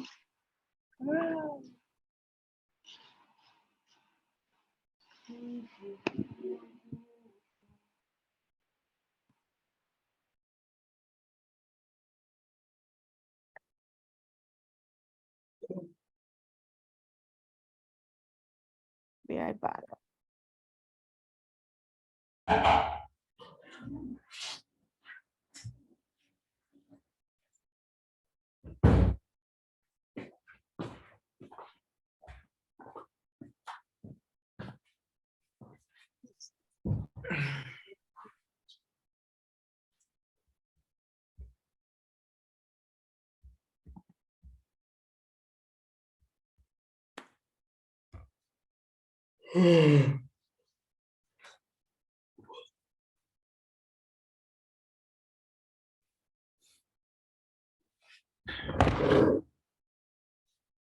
Oh.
Are we resetting the time now? Debobola or you? Who is late? Final. We are not. You are the one that was late by 5 seconds. I'm sure them there will be the last person to come in this class because she will go and prepare Suya before she will come back. Ojú ti lẹ́rìí báyìí o. Ojú ti lẹ́rìí kẹ̀. What kind of slumber? She's here. Oh. I didn't even live here like that. Really? I was lifting. Never mind. Okay. Do we have everybody back? Please confirm. Thumbs up, raise hand, whatever. Just let me know how many people are here. I'm literally raising my hand. Yeah. Okay. Okay. We have more than half of the class here already, so we can continue. Okay. So let's move on to the next thing. And the next thing is going to be the paragraph elements. So we're going to be treating HTML paragraph elements. Of course, So the first one is the what elements? The first one is heading elements. Heading elements. Yeah, Got it. headings. Yeah. That's what H. You can even know from the tag. It shows an H1, H2, H3. So H is heading. P for paragraph. So we'll be looking at paragraph elements now. You all know what a paragraph means. Of course, when you're writing an article, you know that at some points you start using paragraphs to depict different sections and thereabouts. So we have the same thing in an HTML or in web software development. So this is how we write a paragraph. You can see it goes just the same way we have the heading paragraph, heading elements. It goes into a P tag. So this is a tag, like I said before. This is the closing P tag for the paragraph, and this forms the content. So we have the content as a text. This is a paragraph, and we have the P tag. So the same way. The only difference between the heading and the paragraph, you guys know. So the heading shows you the top of the whatever article you're writing, and it's much bigger, while the paragraph depicts every other content you want to write as a paragraph. So you separate the paragraph using this tab, using these tags. Now, there's something Sorry, sir. Yeah. Oh, apologies that I pull you back again. So the H1 that we were doing that time, H means heading. Yes. Oh, P means paragraph. Correct. Okay. Okay. So naturally, if you write a text on your VS Code or any other IDE means integrated development environment. So our VS Code is an IDE. You might hear that word from anybody, so you know that you know what it means. Somebody might ask you, oh, you're learning to code. So what IDE are you using? And you'll be like, IDE. Latas didn't teach us anything about IDE. Of course I did. IDE means integrated development environment. So your VS Code is your IDE. So if anybody asks you what IDE or which IDE are you using to learn code, you're using VS Code. So it's your IDE. So if you write this like this is a paragraph, this is a paragraph, a text like this, of course, that's the way it's going to appear on your website. Nothing, or if you just write any text and you continue writing the text, nothing tells the IDE that it's supposed to separate it into different paragraphs. Now, for your IDE to know that, okay, this is going to be a new paragraph, you must structure it this way that we've done here, by putting each of the paragraphs inside a P tag, and the next paragraph goes inside another P tag. That's when you can see it appear like this. So any text you have in between the first one would appear first, and then the next paragraph, you see the text coming in. This is quite straightforward. I don't think there's any much hula baloo on this one. Let's quickly try that out ourselves. So let's be fast with this one this time, since we've done something like this before, just to have a feel of the paragraph. If you look into your files again, the one you downloaded, this time around, we are going to look at 2.2 paragraph elements. Are we there? And I wanted to ask a question the other time. The question I wanted to ask was, can you guys tell me, am I too fast or too slow or just moderate? It's okay. It is a good mix. It's a good mix, right? Okay. Fine. Mix. Fair enough. Very fair. Too fast and average. Okay. Fair enough. Okay. So when you feel I'm too fast, just slow me down. Now I'm naturally fast, right? So sometimes I forget that I'm teaching people. I'll just keep, which is not good. You don't know they're slow now. You don't know Sorry, the how do you open a new window again before they bring Yoruba into this matter? Okay, so go to your VS Code. If you're on Mac, you should see this panel on top: code, file, edit, selection, blah blah blah. Click on file and then new window. If you're on Mac, if you're on Windows, I think it's the same thing. If you're on Windows, the same thing. There's a shortcut there. Let me see. Yeah, its shortcut is a Shift Command N. It opens a new window. Wow. Hey, I miss Windows. Use Control N. We never finish the talk. Control N. You see, because it has lesser functions, so there's no need to press Shift. Windows has lesser functions. But my Shift Command 1, 2, 3. What is all this? Don't worry, you understand. So if you have a new window open, sorry. Hello. If you have a new window open, just like mine, I have a new window open now. I will go here like we did before. Click on this Explorer or file icon. I call it file icon anyways. Click on this file icon or Explorer, and then you will see the open folder button. Click on the open folder. Now, for those people that joined late, we are actually using, okay, maybe I should do that quickly before I continue. If you joined late, later or late, we downloaded the files we're using from Google Drive. So if you go into the Google Drive, if you look into the general channels in Slack, on Slack, I pasted the link to the Google Drive. You don't have it, so you can go there and look for it. If you go into the Google Drive, you would see these two folders inside the coders files. Let me go back. So there is coders files.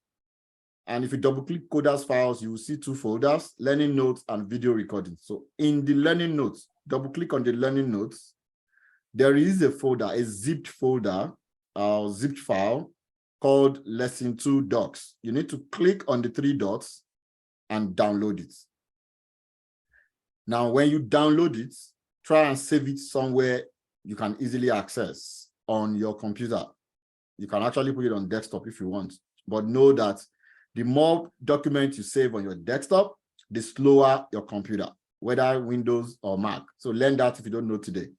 The more documents you put on your desktop, the slower your computer, because you tell your computer is running extra, is doing extra work to be accessing your desktop all the time. Better save it in a document or wherever you like. Okay, so download that. And once you have it downloaded, unzip it. If you're on Mac, you double click on the zipped folder, it will unzip. If you're on Windows, you right click on this on the downloaded folder and then do extract here. It will extract whatever content you have inside. Is there anybody who don't have those files handy? Please show your hand in the, use the hand tool to tell me that you don't have those files handy before we continue from here. Please. I just accessed the Google Drive. So I'm supposed to download all of it, right? Yeah. Yeah, I can just see download lesson 2 docs. The zipped Okay. one. Yeah, click on it and do download. Ify, are you here? Atas, Yes. Atas, sorry, don't want you to seem as if I'm begging. Do you understand?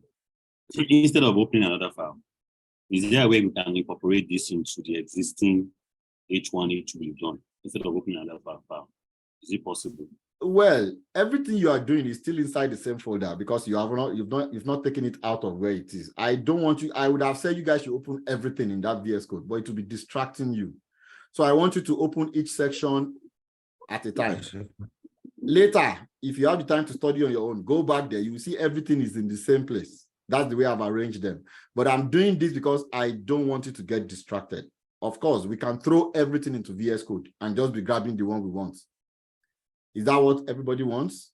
We can do that. No. Not all of us are. You remember how you said we're assuming zero knowledge. Exactly. So yeah, so that's why I'm doing that. I don't want you guys to keep getting distracted with other files that you don't need. So you only access those files when needed. Right? Yeah. Thank you. So Abiodun, Look at that. Yes. So I'm inside the paragraph, the 2.2 paragraph elements. Okay, so hold on there. I want to know who are not there yet. If do you have those folders open, downloaded and extracted? I have them downloaded. I'm trying to extract them. Okay. Are you on Windows? Yes. You can right click on the downloaded folder, the zipped folder. There are options there. One of the options should be something like extract here or extract. I'm seeing extract to a specified folder and extract without confirmation. So which one am I meant to pick? So you can extract to a specified folder, which is good. It will now open another window for you to select where you want to extract them to. Okay. You said something about saving to desktop and saving to documents. Yeah, I said you can save to desktop, but I would advise, because as we go, the file keep getting bigger. I would advise to save in your documents folder and have a named folder there, maybe for coding tutorial or whatever you want to call it. So, and you can access it from there all the time. Of course, you can save on desktop right now if that becomes too long, but just know that the more documents you save on your desktop, the slower your system. Okay. I think I've done that. Okay, great. Tolulope, hi. Are you there already? Do you have those files downloaded and extracted?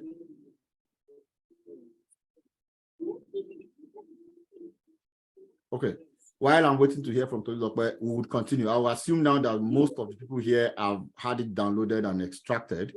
So I wanted to show you, if you haven't seen that before, how you can bring those files here. So you open your VS Code, you open a new folder like we did before. So you can, once you have your VS Code open and there's nothing open before, you should be seeing something like this that looks like this, right? And when you click on this Explorer icon, you would see open folder. So click on open folder, it will take you to your system directory. Now, it depends on where it takes you to on your own computer. It can take you to a place where you easily see those downloaded folders. That's good for you. For me, it's showing me my home directory. So I have to navigate to where I saved those files, and you have to do the same. If you don't see that folder immediately, you have to navigate, knowing where you saved the folder, navigate yourself in there. So for me, I'll go through desktop.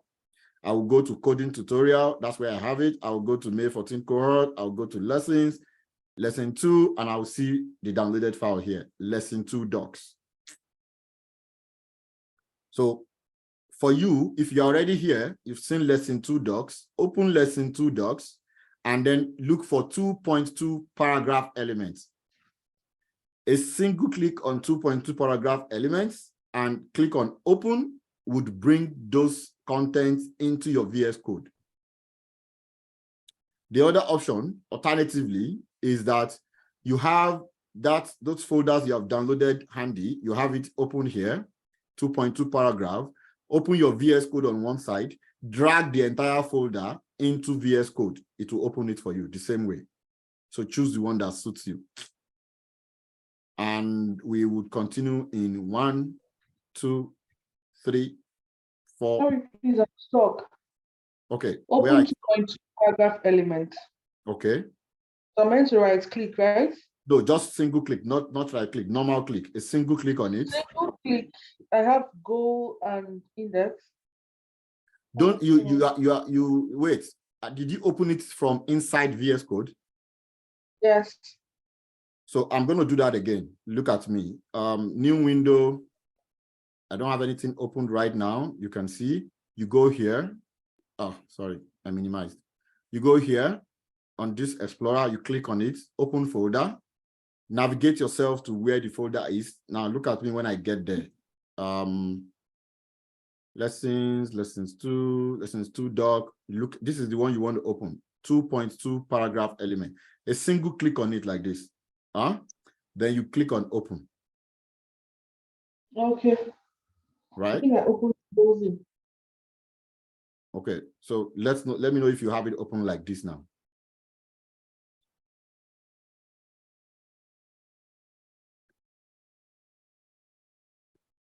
Okay, waiting for you. In 1, 2, 3, 4, 5. You should have it open right now. No? I wish it was that easy. Eh? It was that easy. Oh. Okay. Let's share your screen. Do you want to share your screen? Share your screen. That's what we've been doing. Share your screen. I'll stop sharing. I'll stop sharing. You can share your screen. Let's see.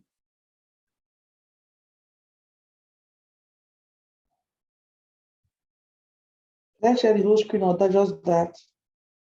Whatever you feel like. If you have anything that we cannot see on your whole screen, don't share whole screen. Just share. Okay. All right. So lesson 2 docs. Double click on that. This Now single 2.2, click, single right? click. Then select folder. Select folder. That's it. Okay, that was the same thing that opened then. That's what you need to open. Yeah. Okay. You can stop sharing now. Let's continue. Okay. So I'm going to start sharing again. Oh my goodness, 153. Okay, we have to do this quickly. And you guys will do this exercise while I pick my kids. Okay. So this is the one we are going to work on right now. The text you see here is called we should click on the index. Yeah, click on the index to have it so that you can view what is in the index, and click on the goal to see what we want to achieve. Okay, so we want to achieve this content that you see in the index.html. We want to put them in 3 paragraphs the same way you see it here. This is quite simple. I believe a lot of us will be able to get it done quickly. So let's take the next 10 minutes. 10 minutes so that we can have everybody. I want everybody to be able to achieve this time. Let's take the next 10 minutes to structure this. Remember, once you are done putting all the structures here, you right click inside that. In fact, you can do it right now. You can show preview right now. So you see how it looks, and you can monitor how you want it to look. Once you're doing the changes, once you're making the changes here, you'll be looking at the output here to see what it looks. At the end of the day, you want to achieve this. You want it to look like this. So once you're done doing yours, screenshot it and post it on the assignment. Who did this? Screenshot it and post on the assignment page, and let's see. Okay. While you're doing that, I'll quickly rush and pick my. So sorry, please. When you are screenshotting your solutions, don't screenshot your code, please. Screenshot only that panel. This one, the output. That's all we want to see. We don't want to see your code right now. When I need output, yeah. I don't know how to do whatever you want us to do. I don't take us. When did you come here? That's the problem. It is the people that kept me back there. Now I'm now looking like. Look at what it's saying. Okay, you know what, Abiodun? Yes. You can get into right now. If anybody who has finished doing his own, you can go into. I want you guys to use this feature. You can go into Huddle with them, with that person, to show you what we did before. You can do that with Gem. Gem, they said we should Huddle. I say you should go into Huddle, not Huddle. Okay. Go into Huddle. Let me show you how to do Huddle. So if you want to Huddle, Huddle is part of the features that we have in Slack. You can share your screen. You can do a lot of things with only that person instead of closing this Google Meet. So if I go here, this is Slack right now. There's a button that shows below on the bottom left corner. It shows that's the Huddle. That's the Huddle button. So what you need to do is to look for that person. So for example, if I want to Huddle with Abiodun, I click on Abiodun's contacts. This is me and Abiodun, and then I'll click on this. Once I click on that, Abiodun gets a call from me that I want to talk to him. Once he accepts, both of us would be in that Huddle. Okay. Then you can share your screen by using this button, and then go to share screen. Share your screen. So you can have a private chat with that person on video, and the person can show you what we did before while I'm away and they are working on this next section. Okay, so that's Huddle. And I'll be using it with a lot of you. If anybody have any personal challenges on the code and I need to just resolve that for the person without disturbing others, I can go into huddle with that person. I did it with Abedum last class. So yeah, so that's what you guys need to do now. Let's quickly do this paragraph 1. And when I come back now, we would continue from there. Any question before I leave this seat? Any question? No question. Wow, I have gurus in this class. Yeah, thank you. So let's take the next 10 minutes to quickly work on this, and I'll be back. Thank you, guys. Please, can you stop sharing your screen? Can I? Sorry, you want me to do what? Sharing. Yes, please stop sharing your screen. I should stop sharing my screen, okay? Yeah, because we're not using it at the moment, right? Oh, yeah, sure. Okay. Thank you. I'll be back. Thank you. Lami. Yes. Is there anyone in the class that is what's your name for Slack? What's in my name? Yeah, for Slack. Aliamin, normal Aliamin. Yes. Nothing changes about this, but I didn't know Aliamin.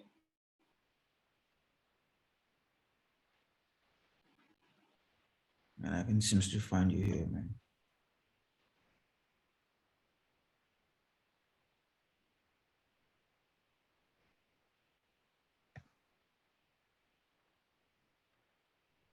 Bob, what's your own name? Bob, just B.O.B.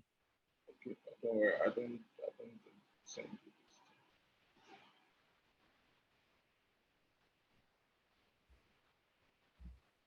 Did you get that? Oh, okay, yeah, I did.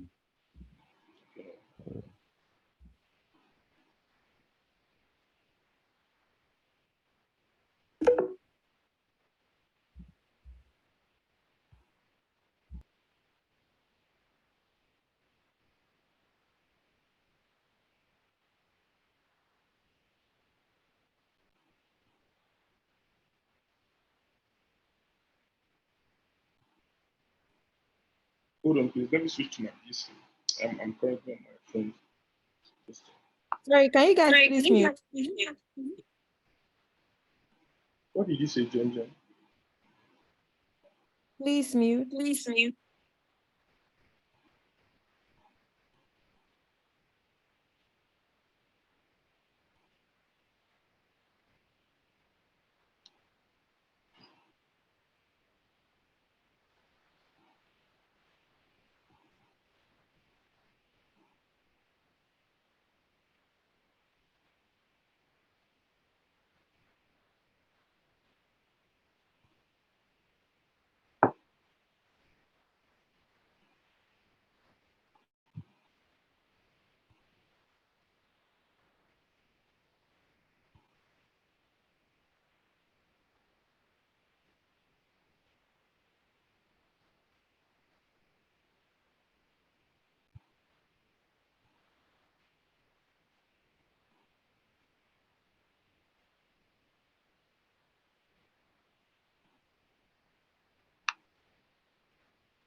All right, Bob, I did with you. Let me just. Okay.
Sorry, please, who have you heard inside the way go teach me? Oh?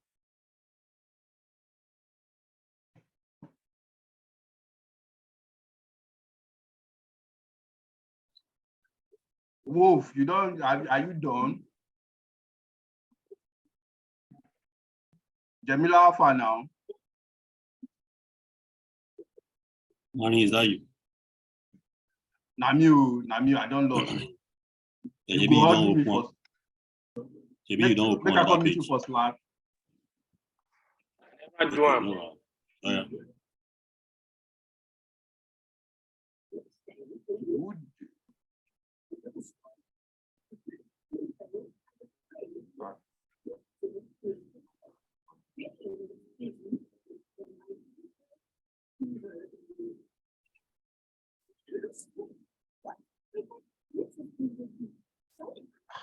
This is I don't understand. Who they all do me now?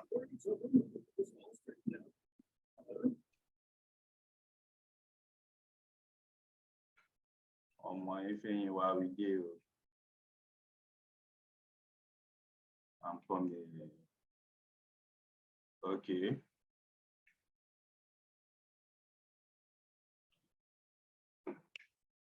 Let me do.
I think that would be better.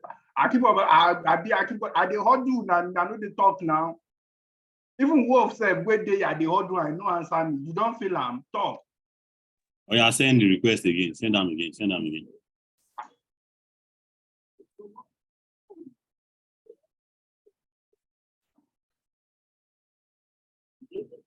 Turn off music.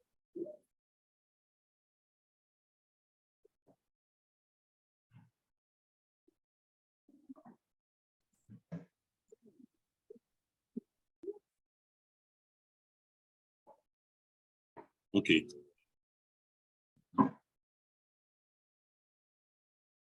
You do hear me now? Yeah, I hear you. I hear you.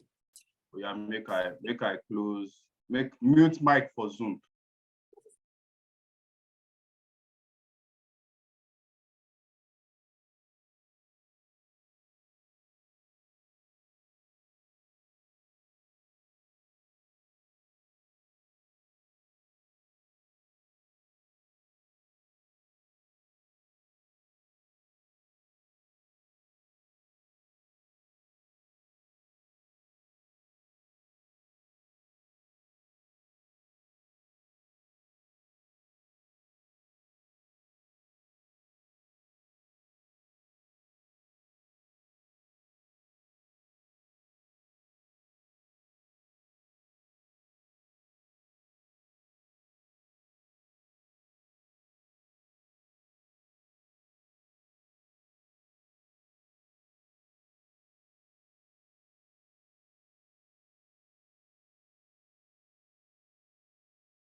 You don't pass 10 minutes. Which kind of Agbero behavior is this? He went to get his children. What is Oh, this right. traffic? Makes sense. Oh, girl. You want to threaten the teacher? You know, 20 teacher, no, say 10 minutes, finish, no problem. I beg, Jem. What is teacher off the whole thing? Jem. Eh? I'm trying to invite you again. Inviters Club. As you leave me for there, they can't play me music. I beg, no, now so this thing they do. The first time myself, they'll come and play you music. You don't remove the song. Yes, now I'll go back there. Sorry. Come inside, come in.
Sorry, guys, I'm back. Oh, I didn't stop this recording. Welcome back, teacher. 10 minutes, we pass over. Yeah, I have to drive to pick them up. And I was running like rabbits with they collecting this thing. Okay.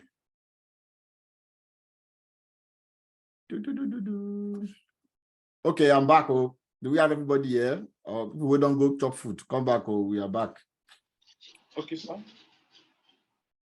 I see some people in Huddle. Are they done? If you are in Huddle, please come back. We're here. We're here. Yeah, we are here. We are done. Abiodun has a question, please. He's not done. Abiodun. Good morning, sir. Morning, sir. Yes, sir. Yes, Is sir. it morning in your country? We are at night. Sorry, this is like 9:30. Well, at us. Yep. When I did the alignment. Yes. And realignment. Okay. The thing did not do. It did not. Let me share. Let me share my screen. Don't worry. Let's not waste time. I will do it now. Just look at what I did, and then you can correct yours, right? Because I want us to finish today's module. I don't want to be skipping modules, right? All right, sir. Just watch me as I do. This one is it's gonna be fast. Okay, so I have it open, just like every other person, and this is what we want to achieve. This is how it looks right now. We want to structure it to look the way it looks in this go.png. So it's simple. What we just need to do, it's been arranged for us already. We just need to attach the tags. And once you attach the tag, you can remove the closing from here and bring it here. The same thing we're going to do here. Just attach the tag here. If your own is the one that closes for you automatically, remove that closing. If your own doesn't, then you just type it out in there. So we'll find a way to remove those ones that have their own automatic, because we don't want automatic. And then you just put it right here. So as I'm doing it, we'll be watching what's going on in there, and boom, that's it. It's structured. This is it. So can you see what I did, Abiodun? Can you structure yours like this to look this way as well? He did now. Just his own. When he preview, it's not showing structure, so he's wondering why. Can you restart again, sir? Wait. There's no need to restart. See what I did. I have my P opening tag here and the closing tag here for the first part, the first paragraph. For the second paragraph, I did the same. Okay, you left a space. Okay. I didn't even add any space. I didn't, there's the space was Okay, already there. Latas. Yeah. You know what happened to my home? Yeah. Just like Gem Zone, I think my home closes itself. That's one. I just want to tick that in so that you know that MacBook and we are sharing the same thing. Okay, good for you. Okay, sorry, Oga Latas, there is nothing Wait, like before you talk, P1, I've not P2. finished. Wait now. Did I mention P1, P2 when I was going through the list? Oga Latas, I think where I made mistake was I was doing I2know. Gem did not teach me that part. It was not she taught me the correct thing, but I was doing I2know. You were doing P1, P2 as well? Exactly, sir. Wait. Sorry, ma. Apologies. It's only 8 I told you has up to 6. Where do you find P2?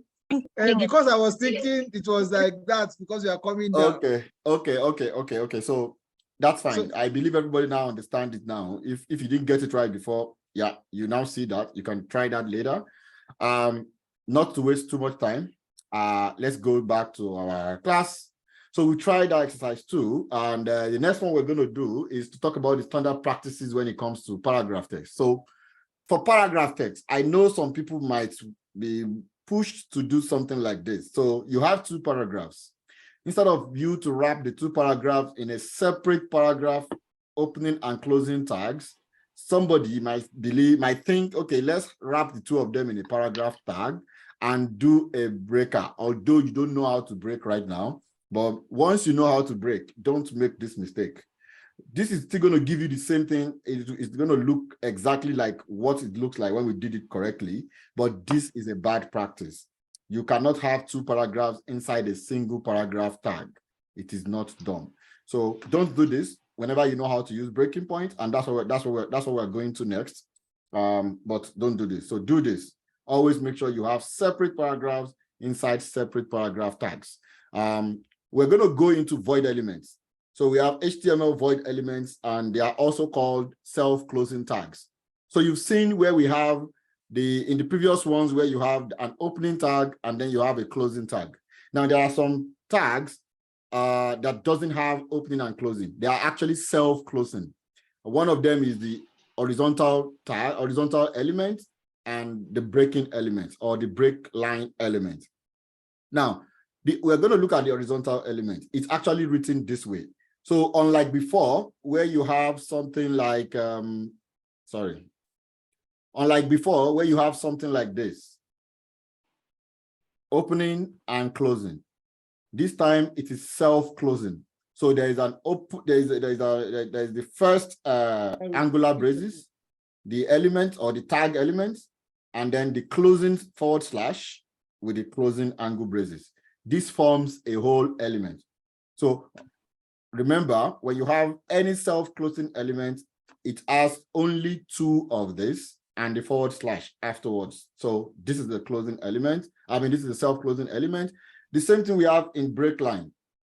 They both look exactly the same. So it's quite simple. The analogy of this is that whenever you have, let's say you have a paragraph like this, and then you have an HR element in between 2 paragraphs. So you have the first paragraph on top, you have an HR element, and you have another paragraph. This is what it looks like. So you're going to have the first paragraph, horizontal line. This means horizontal line in HTML.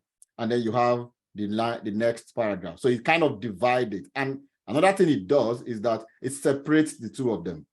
So now, for the break elements, we've looked at the horizontal line elements. For the break elements, it helps us to break content. Now, let's take an example of this poem. To see a world in a grate of sand, and a heaven in a wildflower, hold infinity in the palm of your hand, and eternity in an hour. You all know that when you write a poem, you cannot have all these lines, all these wordings on a single line. Of course, you won't be able to read it as a poem. The only way we are able to read this as a poem is because you have these lines separated, right? Then when you're reading, you're able to read it. But if you type this straight like this on your VS Code, instead of you seeing something like this, this is what you're going to be seeing without adding the break lines. you're going to see all the text showing up in a single straight line. And that actually spoils, it destroys the excess of writing a poem. But if you write it correctly, by adding breakpoints or break lines in front of each row, this is what you get. You get this. So after the first line, to see a word in a grain of sand, you put your break line, it goes to the next line. So what this means is break at this point and jump to the next line. So it goes to the next line, you add another break line, it goes again to the next line, to the next line, and to the next line. So whenever you're structuring your code, and you don't want some lines or some contents to be continuous, you would need to add what is called the break line. And the way it is written in your code is like this. So you write your break line like this. It's as simple as that. They are self-closing tags. What is important here is to note how they're being written and what they do. So they help you to break your line. Now we're going to start with the first project in this training. Yeah! Now that you've learned heading elements, you've learned about paragraph elements, and you've now learned about breaking elements. We are going to start our first project. Well, if you look into that file again, or the folder content that was shared, although there is a void element here, which I want you guys to try out at your own time, should we just do that first? Let me see. I'm trying to manage my time. Okay, let's quickly. Okay, tell me, do you guys want to try out the the void elements before we go to the project, or you want to just go to the project and try? Yes. What? Yes. Let's try it, please. Let's try that. Okay, I'm jumping. Okay, so let's open our VS Code again. This time we are going to. I'm not going to show anybody now. Yes. Sorry. So the difference between the break element and the paragraph is that one there will not. Okay, well, just as the name implies, paragraph, there won't be so much space between the lines. Yes. So in a paragraph, no matter the number of content you type, it will be continuous. It will be until you get to the end of this screen size in VS Code before it goes to the next line. But naturally, there are times you don't want a sentence to continue. You want to break it at some point. A paragraph will not do that. You can't use paragraph tag to do that because those lines are actually not paragraphs. They are actually content within a paragraph. So for those things like what we have here, we have a paragraph. The whole thing is a paragraph on its own, but then we want to break this thing line by line. We don't want them to be continuous. So you add this breakpoint in front of each of them. Understood. Yeah, at the point where you need to break that line. That's what this is used for. Even for landing page, it would be nice to use. Sorry? Like some of the. I said, I think even for landing pages, like the way. Already building page. Hey. Okay. Don't let's jump to landing pages. Carry us go where we know. Don't let's jump to landing pages right now. Okay. We are still trying to learn ABCD. Okay. Before you start writing a letter to your girlfriend, you must know how to conjoin A plus B plus C to form a sentence, right? That's what we are still doing right now. So let's keep learning the ABCDs of coding. Then we'll go into writing a letter. Okay. So like I was saying, go back to that file, to your VS Code, actually, like we did before. I'm not going to show this time. And everybody should go and load the 2.3 void element into their VS Code. So everybody should try that now. Load 2.3 into your VS Code. And that's what we're going to be working with right now. We have to open a new window all the time. I said I want you to do that because I don't want you to be seeing other contents apart from what we are working on. You can actually open all of them in a single window, but then you get confused, okay? So I don't want us to do that. So open a new window all the time. For now, we'll do that for now. When we become advanced, we'll stop doing all these things. Yeah. Okay, so I'm going to open mine and I'm going to load my VS Code. Don't hang go. Okay. So void elements. So now I have my void elements. There's a goal here. The goal is to be able to structure the whatever you have in the index.html, which is almost structured for you. Just add some few things. Structure it to look like this. So in other words, you're going to have the William Blake in an H1. You're going to have all these probably as a paragraph, or you can actually leave them the way they are. You have an horizontal line. You have different paragraphs. And at some point, here, you're going to have to use your breakpoints, your break lines in this address section. So let everybody go into this, try this out, screenshot only the results, and post in the assignment section. Assignment section. Okay, Latas. Yes, sir. Do you know I was unable to screenshot my last assignment? Okay. Yeah. Why? Is it because I don't know? Screenshot? I do right click and everything. I don't know whether there's a screenshot. Okay. You're on Windows, right? Yes. Okay. So on Windows, you have two options. You can do control print screen, or you go to your search down on the lower bottom left, type in snipping tool. Snipping tool helps you to screenshot. So when you use screenshot, you click on new, and then you can window out that section that you want to screenshot. Okay, all right. Because I was thinking it was like a screen. It will take. Okay. All right. You have to do snipping tool, or you do print screen. So please don't post your entire page. Just post the response, the results. Just screenshot that results page alone and send. Thank you. Yeah, so let's quickly do that. So we're breaking at every point that there's a number, or what? At every point that there's a number, no.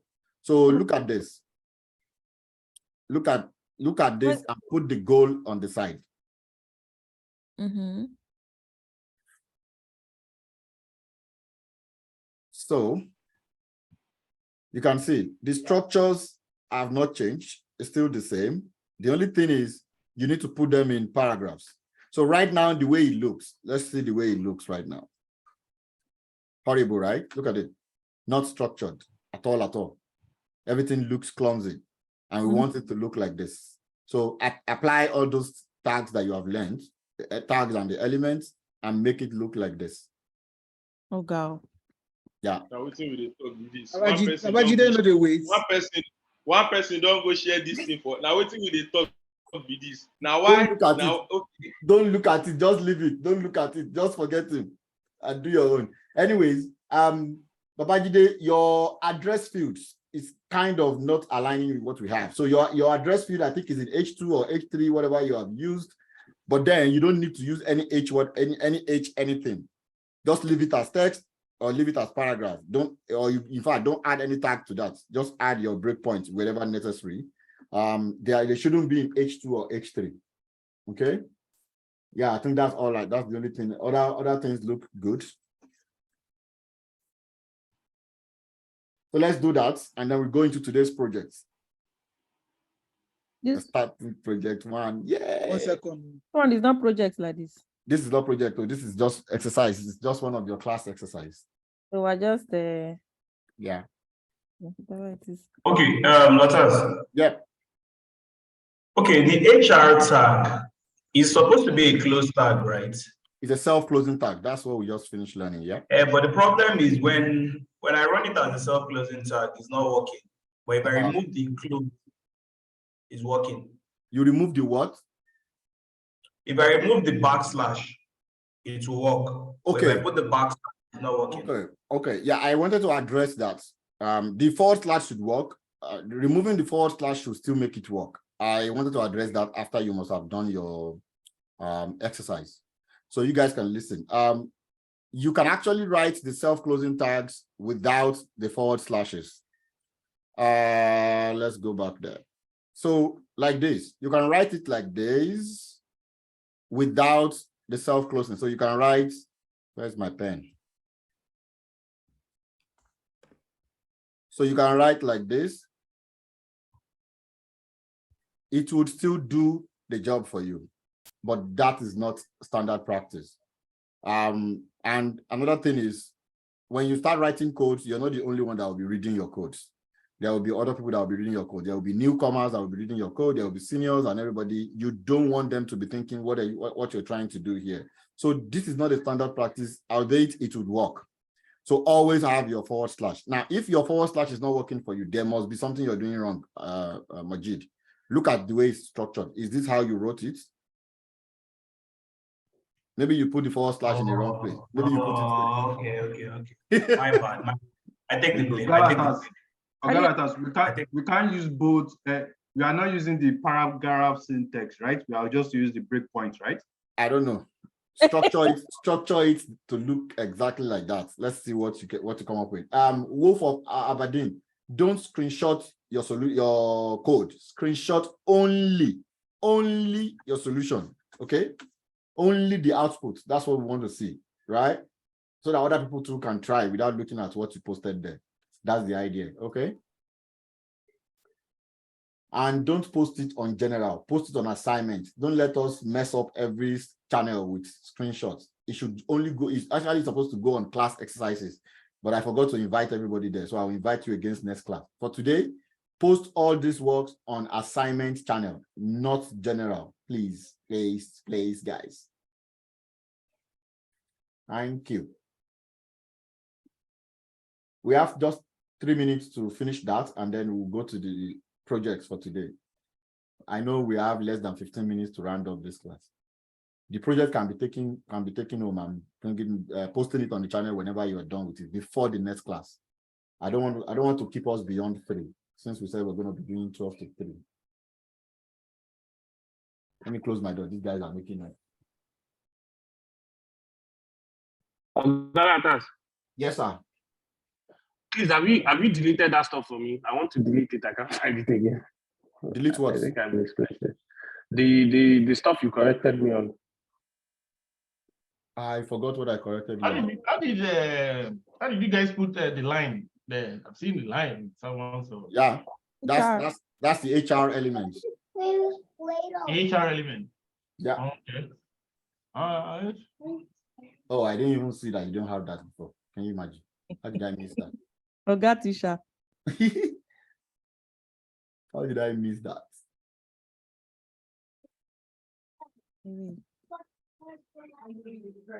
So Wolf, let me see if I can delete what you posted there. I don't think I can. Can I? I actually can. Can you imagine?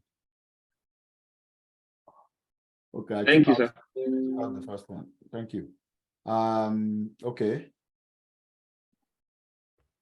2 minutes more, guys, and then we'll do it together and move on to the next thing. Oh Lord. What did I do? What? Something I've done. Oh, come on. What will I do it? Have I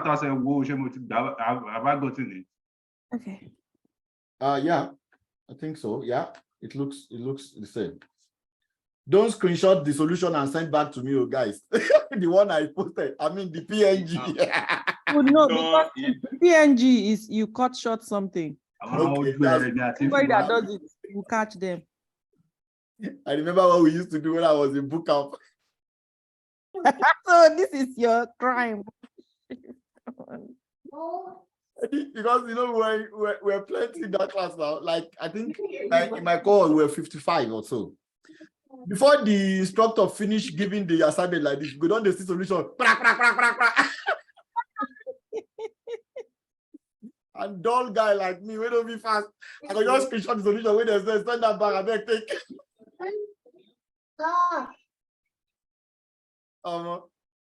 Anyways, that's the Lagos style. How would they know that I'm from Lagos? What time is it? 1:50.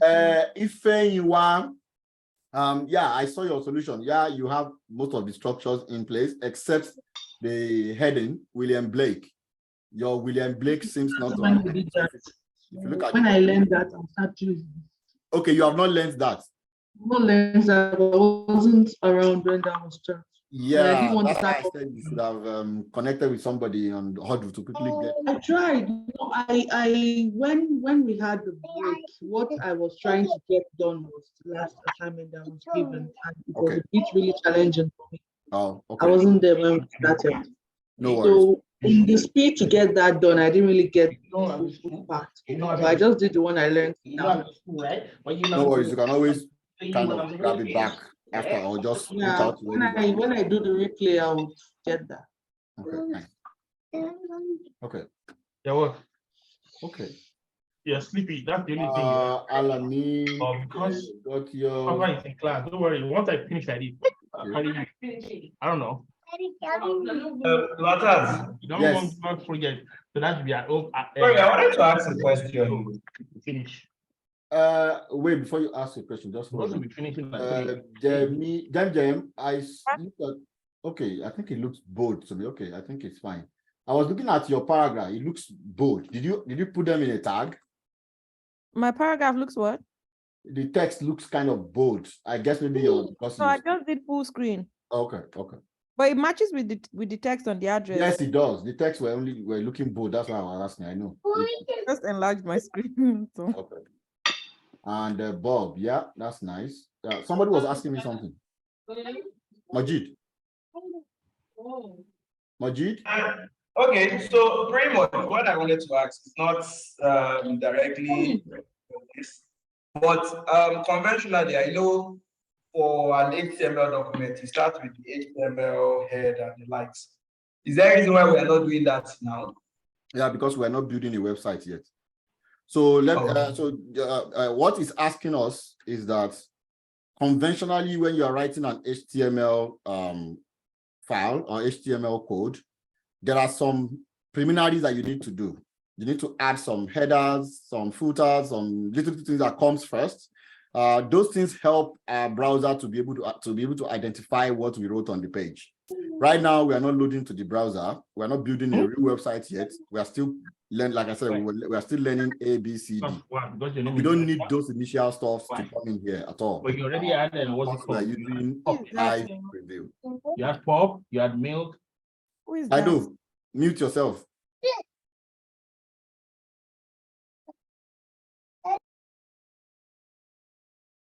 Okay. So yeah. So I believe everybody's done with that. Thank you. I can see your solutions. I'm happy that this is going well. Akibode, I can't see on the horizontal line in your output. Did you miss that? I've corrected it. I just corrected it now. Okay. Post the corrected version. Let's see. Okay. We're not all done, so I'm still working on my own, sir. Okay, Abiodun, Alpha. Well, if you are not done, we would not be waiting too long for exercises. It's fine if you're still trying to get it done. That's okay.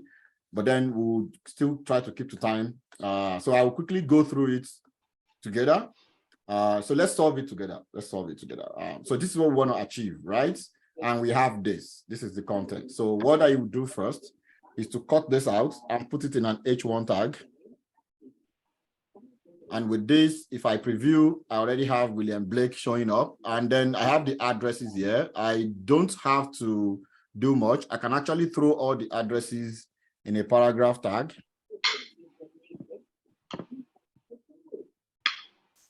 And if I throw it in the paragraph, I can now add my line breaks. So where are the line breaks? I have the first line break at Moulton Street. So I can have here a break. You have to put a space. So yeah, standard convention, you put a space. If you don't put a space, I think VS Code will put it for you because we have Prettier. Yeah. So if you don't put a space, let's say I didn't put a space. When I save, Prettier will put that space for me. Prettier didn't put anything for my own, but it worked. Okay, your Prettier maybe is not fully configured. We might have to go through everybody's Prettier to configure it properly. There's something called configuration in Prettier as well. So it should work without the space. That's what I'm saying. Standard practice, there must be a space. You cannot have self-closing elements without a space before the /. This is the way it should look. But yeah, if you have it the other way, it will still work. But yeah, we are also learning standard practice here as well, right? So London, after London, we have a break. And after 5QT, we have another break. Then finally, we have the UK. So if I save this, we should have that looking like that almost. Yeah, so we're almost there. And finally, we have these 3 paragraphs, I mean 2 paragraphs on the page. So let's work on the paragraphs. So I'll just go here and add my P tag, remove the closing parts, cut it out, and go to the end of that section. The end of that section is where I have itself and kind of 7 here. So I put it here. And then I have another P tag. Remove the closing parts. And then put it at the end of the line. That's it. We are done with this parts. So we have 2 paragraphs, and then no, we're not done. Horizontal line is missing. So we have our horizontal line in between the address and the first paragraph. So we have it here.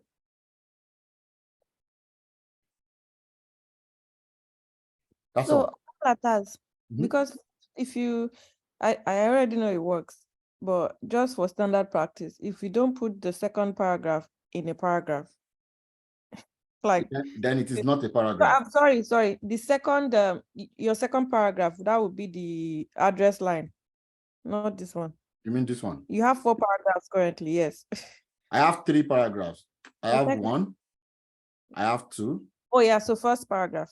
Yeah, so first, this one. So if you don't put the P at all and just break after every That's word. fine. That's fine. That's fine.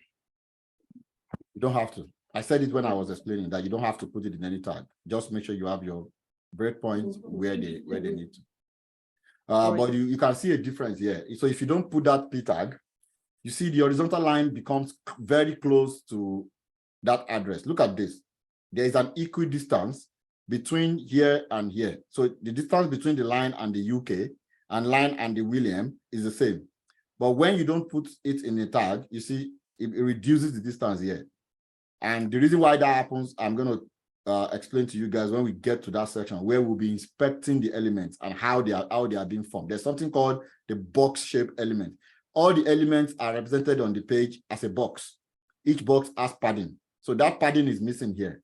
And if I return the P tag as it was, you can see it returns that padding.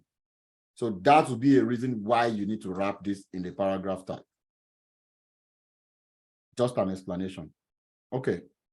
I want to believe that we all got this working now, and that is sweet. That's cool. I love it.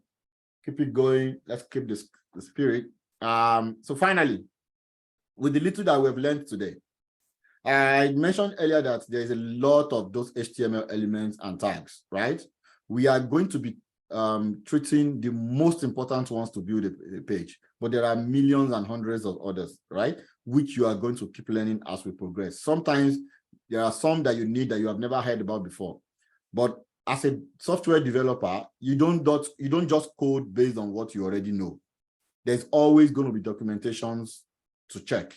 Whenever you want to do something and you don't know what to use or how best to do it better, you check. So there is always a reference to check. And I'm going to be dropping you those references as we go, section by section.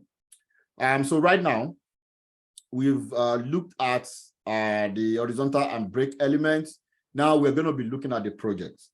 So if you guys go back to your VS Code again, as we did before, and then try to load in that file, there's something called projects. Let me see what I named it as.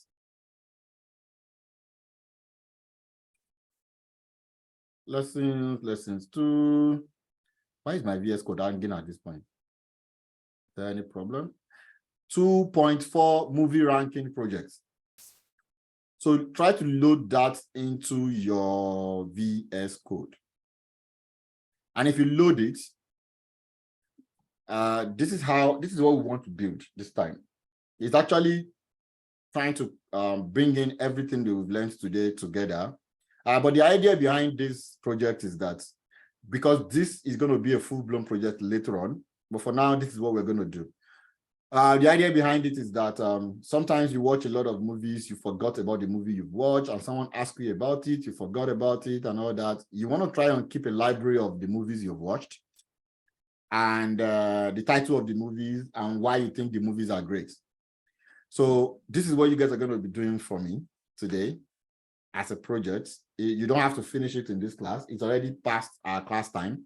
So I allow everybody to go and do this at your own time and post on the assignments channel when you're done. This time, I'm not giving you anything. I'm not giving you any code. So you can see it shows write your code below.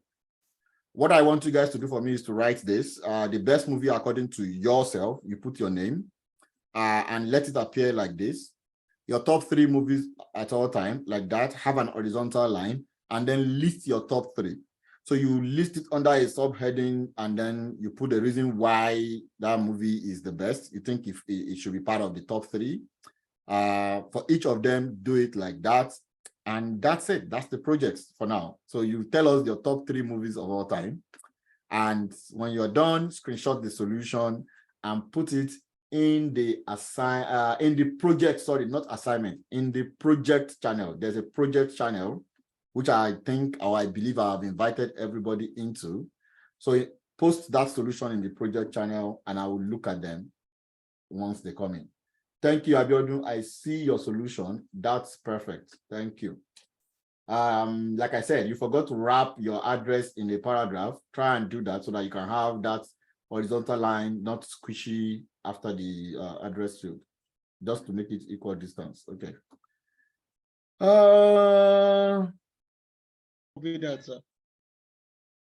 Yeah, okay. So yeah, any question on these projects, please?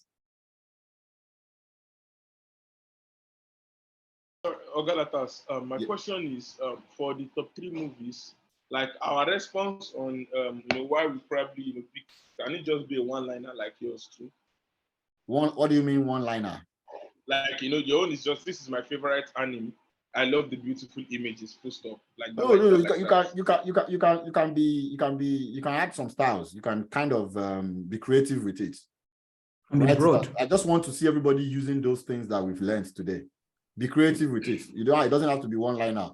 Write as many lines, write sub-heading, write even sub-heading. Like, just show us something. Show us that you've been able to grab how the heading elements work, how the paragraph element works, how the breakpoint and the horizontal line element. I just want to see those 4 things in play. Yeah. Try and use a lot of the H elements, H1, H2, H3, as much as you feel you can use them. But let's have something like this and post. Yeah. Any questions as we round up today's class? And I say thank you guys for showing up again. A little bit of motivation. If you're doing this because you believe in it, please keep the spirits going. Don't get tired. If you're not able to get those exercises today at once, that's totally fine. We have different paces. And of course, there's a lot to learn. And what is important is understanding what we are learning. And I believe we'll get there. So I would stop sharing my screen. And if you have any questions, if you don't have any questions, we can round up today. I would actually stop recording as well.